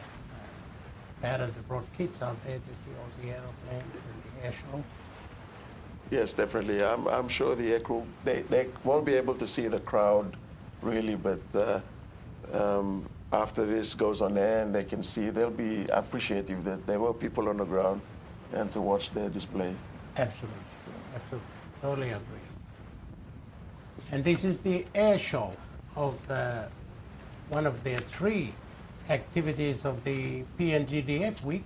We've had this week, we began with, of course, the fleet review, which started on Thursday, and then that was yesterday, the military tattoo at the Sir Hubert Murray Stadium. That was quite a spectacle, and we expect to have another run on that this afternoon. So if you missed yesterday, this is your opportunity to get down there and see it all over again.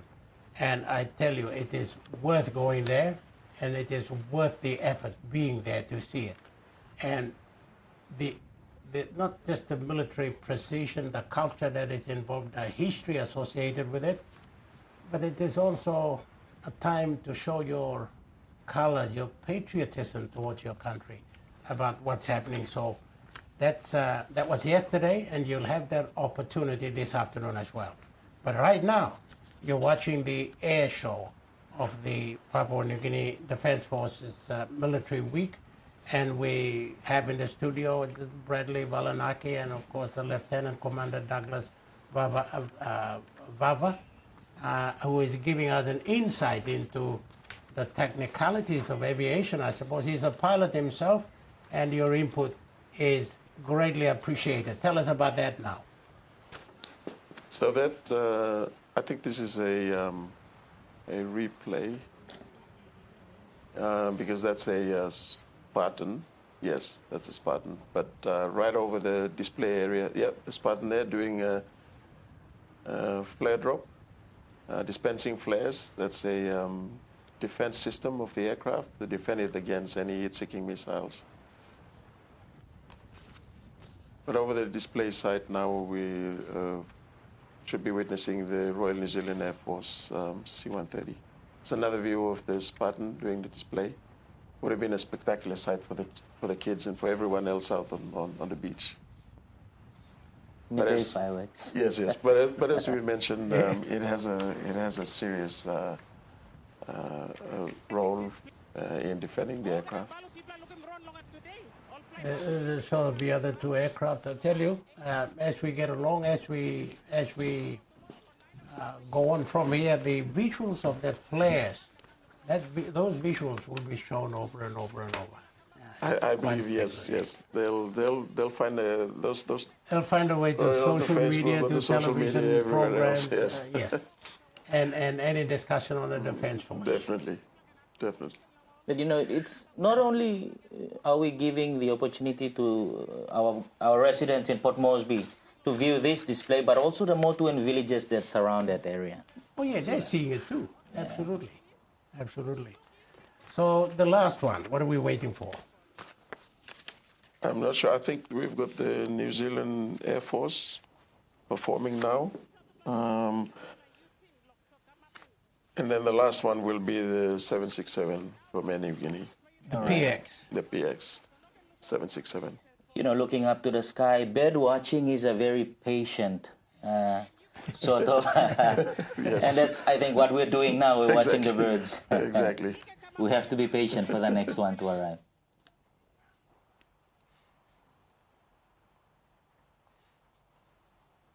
Yeah, well, you don't get that sight every year or often enough, almost never. And this, in 50 years, comes only once. It'll never come again. And if you're watching it, you're lucky. I remember growing up in Port Moresby, there was one air show in 1985, and I think there was one in 1988. So it's been a very, very long time for Port Moresby residents to witness aircraft coming in and performing. And I think Ela Beach and APEC House is perfect. There's the 767 there. That's the live pictures of our PX, the 767 Air Niugini. That's it. They're banking. It probably has never done that in its normal flight, but for this, yes. Definitely. For a display, this would be, I think in 2015, they did one over the stadium for the Pacific Games, if I'm not mistaken. But definitely... It wouldn't have been the same plane. Yeah, maybe, yes. But definitely for now, that's a first. In there is captained by Maurice Rondeo. And so, again, the air crew are just flying their numbers. That's all they're doing. They're just making sure that they hit time on target. They're at the right altitude. We expect to be joined, and we are being joined right now. Slowly and surely flying close to the rooftop of APEC House, Papua New Guinea's national flag carrier, Air Niugini. Let's put our hands.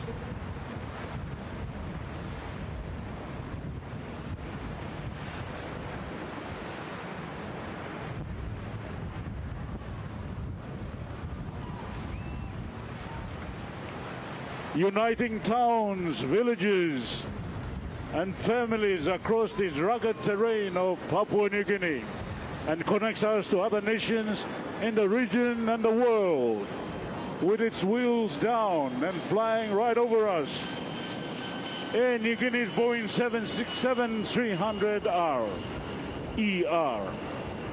Boeing 767-300ER, Air Niugini. A Nipla Boeing by Kamlong 15 September. Nipla like Lukim Golong Jackson's Airport.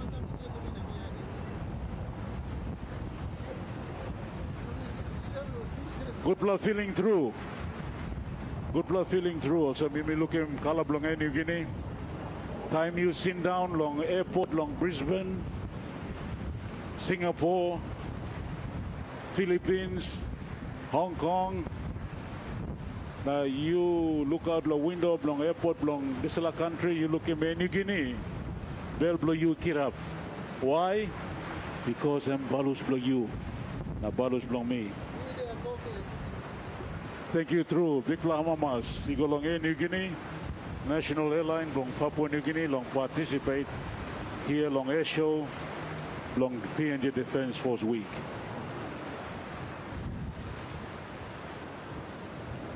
One plus big boss man long New Guinea second one time in now. Mr. Wanma. Mr. Wanma.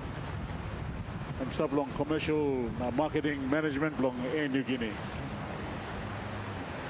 Time na mi dress up also meeting also monthly man. Maka time monthly big pula boss here. New Guinea. Thank you through Mr. Wanma. Thank you for the privilege to again shake hands and meet again during the PNG Defence Force Week. So tomorrow air show long air wing 9 o'clock in the morning gate by open. A last long military tattoo all get a military by show him style blong all. Only March now show him style blong all long say Hubert Murray Stadium. Nara plus side, backside blong Ela Beach.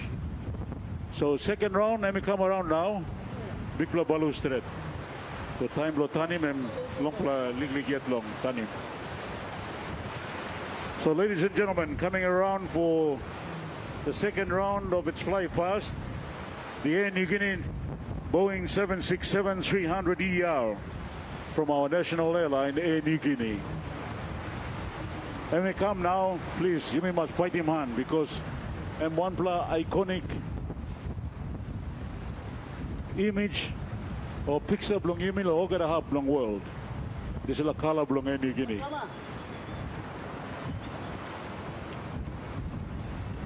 And look style straight. We are proud of our national airline, Air New Guinea, as its 767-300ER flies past for the air show. Let's put our hands together for the national airline of Papua New Guinea, Air New Guinea.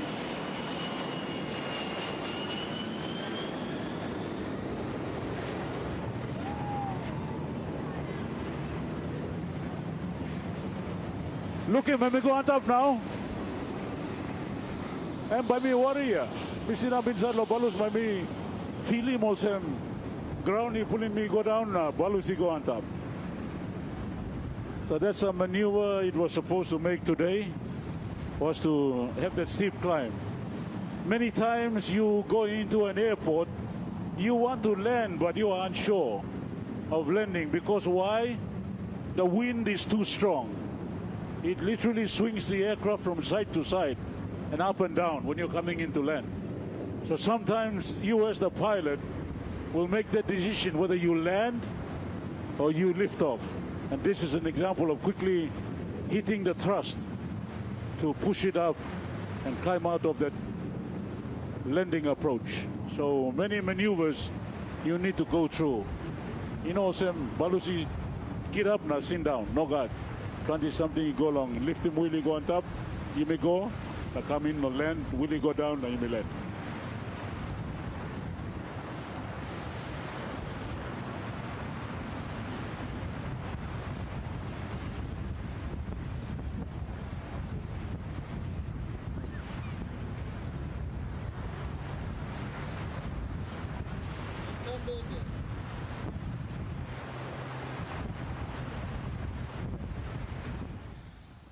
The scene at Ela Beach, APEC House, the conclusion, if you will, of the air show, display by the air element of the Papua New Guinea Defence Force in conjunction with all the other visiting airmen and their planes, contributing to the military week of the Papua New Guinea Defence Force, celebrating the 50th Independence Golden Anniversary. What a day. I think we will see more of the aeroplanes in action on the 16th when there will be a flyover at flag raising. Lieutenant Colonel Douglas Baba, can you tell us about what might happen at that time? For the flag raising and flag lowering ceremony, we will also have a fly past also. There'll be other aircraft, not the ones to involve, but there'll also be other aircraft. So those that go for the flag raising, they can expect another display. Okay. And I think after this air show, there'll be the static air show at Jackson's Airport tomorrow, where people of Port Moresby and those who live around Jackson's Airport have that opportunity to see up close and in person, and maybe talk to the pilots and be part of that group to get an appreciation of those magnificent birds in the air that we saw. So that's the static air show at Jackson's Airport in Port Moresby tomorrow. So it's not over yet. It continues. And Lieutenant, will you be there? Yes, I'll be there. We'll be happy to answer some questions also about the aircraft that we fly, the PEX 750. But it'll be something for everyone. Not everyone wants to be a pilot. There's people that want to fly the planes, and there's people that want to load the aircraft. There's people that want to fix the aircraft. So tomorrow is a good day to bring your kids out. And if you're interested in aviation, come along. Come and talk to the people that flew the aircraft today and those that crewed it, and they can answer some of your questions. But it's going to be a fun day for everybody. The gates will be open at 9 o'clock and will close at 3 o'clock in the afternoon. And I think, sir, again, the display will not be at the Jackson side of the airport, but at the ATW side. Yes. So at the air transport wing. So come to the other side where the control tower is. We'll have people out there. We'll direct you. Plenty of parking for everybody. All right. And as we have just seen the Air Niugini plane just pass by, for this particular show, no passengers on board a commercial flight. Yes, definitely. So it was just the air crew in there and an empty aircraft. But they flew very well in a little confined area there, but they were able to show the capability of the Boeing 767. A lot of people don't get to see their aircraft up close. You only see it if you're lucky enough to see it on landing or takeoff. But that was a good show for those on the beach. I'm sure they appreciated it. Yeah, absolutely. Flying close to the ground, close to buildings and people, you know, it's got to be a skillful pilot to be able to do all of that. As I mentioned, those that flew today are qualified to display the aircraft and show its capability. Okay. Well, that just about sums everything up for us here at the studio. This is the third day of the military week as we count down. 10 days to go before 16th September when we celebrate our 50th independence, Golden Jubilee anniversary. But this is not over yet. This afternoon, we have the opportunity to see the military tattoo. If you saw it last night, this is an opportunity to see it again. You can see it on television, but if you're in Port Moresby, why don't you make yourself down to the Sir Hubert Murray Stadium this afternoon and see this military wowing act. As a layman, I can't describe that, but I think it is something to behold, something to see. It is exhilarating. It gives you, it makes your hair stand up, seeing some of the acts performed by the military personnel, the precision, the cultures that are associated with it, the history that if you wanted to look it up and if you wanted to follow it, the history is so rich, and our Defense Force lives by that history. And of course, credit to our Defense Force for taking part and celebrating up front in the lead up to September 16th. So this is where we end our transmission, and I'd like to thank Bradley Balanaki for, of course, coming on. We're not finished yet. There's more to go. And Pleasure, we would John. like to thank you in particular, Lieutenant Colonel Douglas Baba. Thank you, sir. You good player, you good player, and we've learned a lot from you. Thanks for having me. Appreciate it. Thank you. So what's your last thing? Your last 10 seconds. What would you like to say? I want to say that the Air Transfer Wing belongs to the people of Papua New Guinea. Whilst we had 2 small aircraft on display, we are building capability. We have to do it safely, and one day our big aircraft will come online. The government is serious about supporting us, and so that capability will come online. There are kids who are here today who watch the display that one day sit in my position, and so that's wonderful to see. Okay, that's, I thought, a decision, a wish for the next 50 years of Papua New Guinea. On that note, we'll end it here. Thank you for being with us. Join us again this afternoon for the second version of the military tattoo on MTV, NBC TV, and TV1.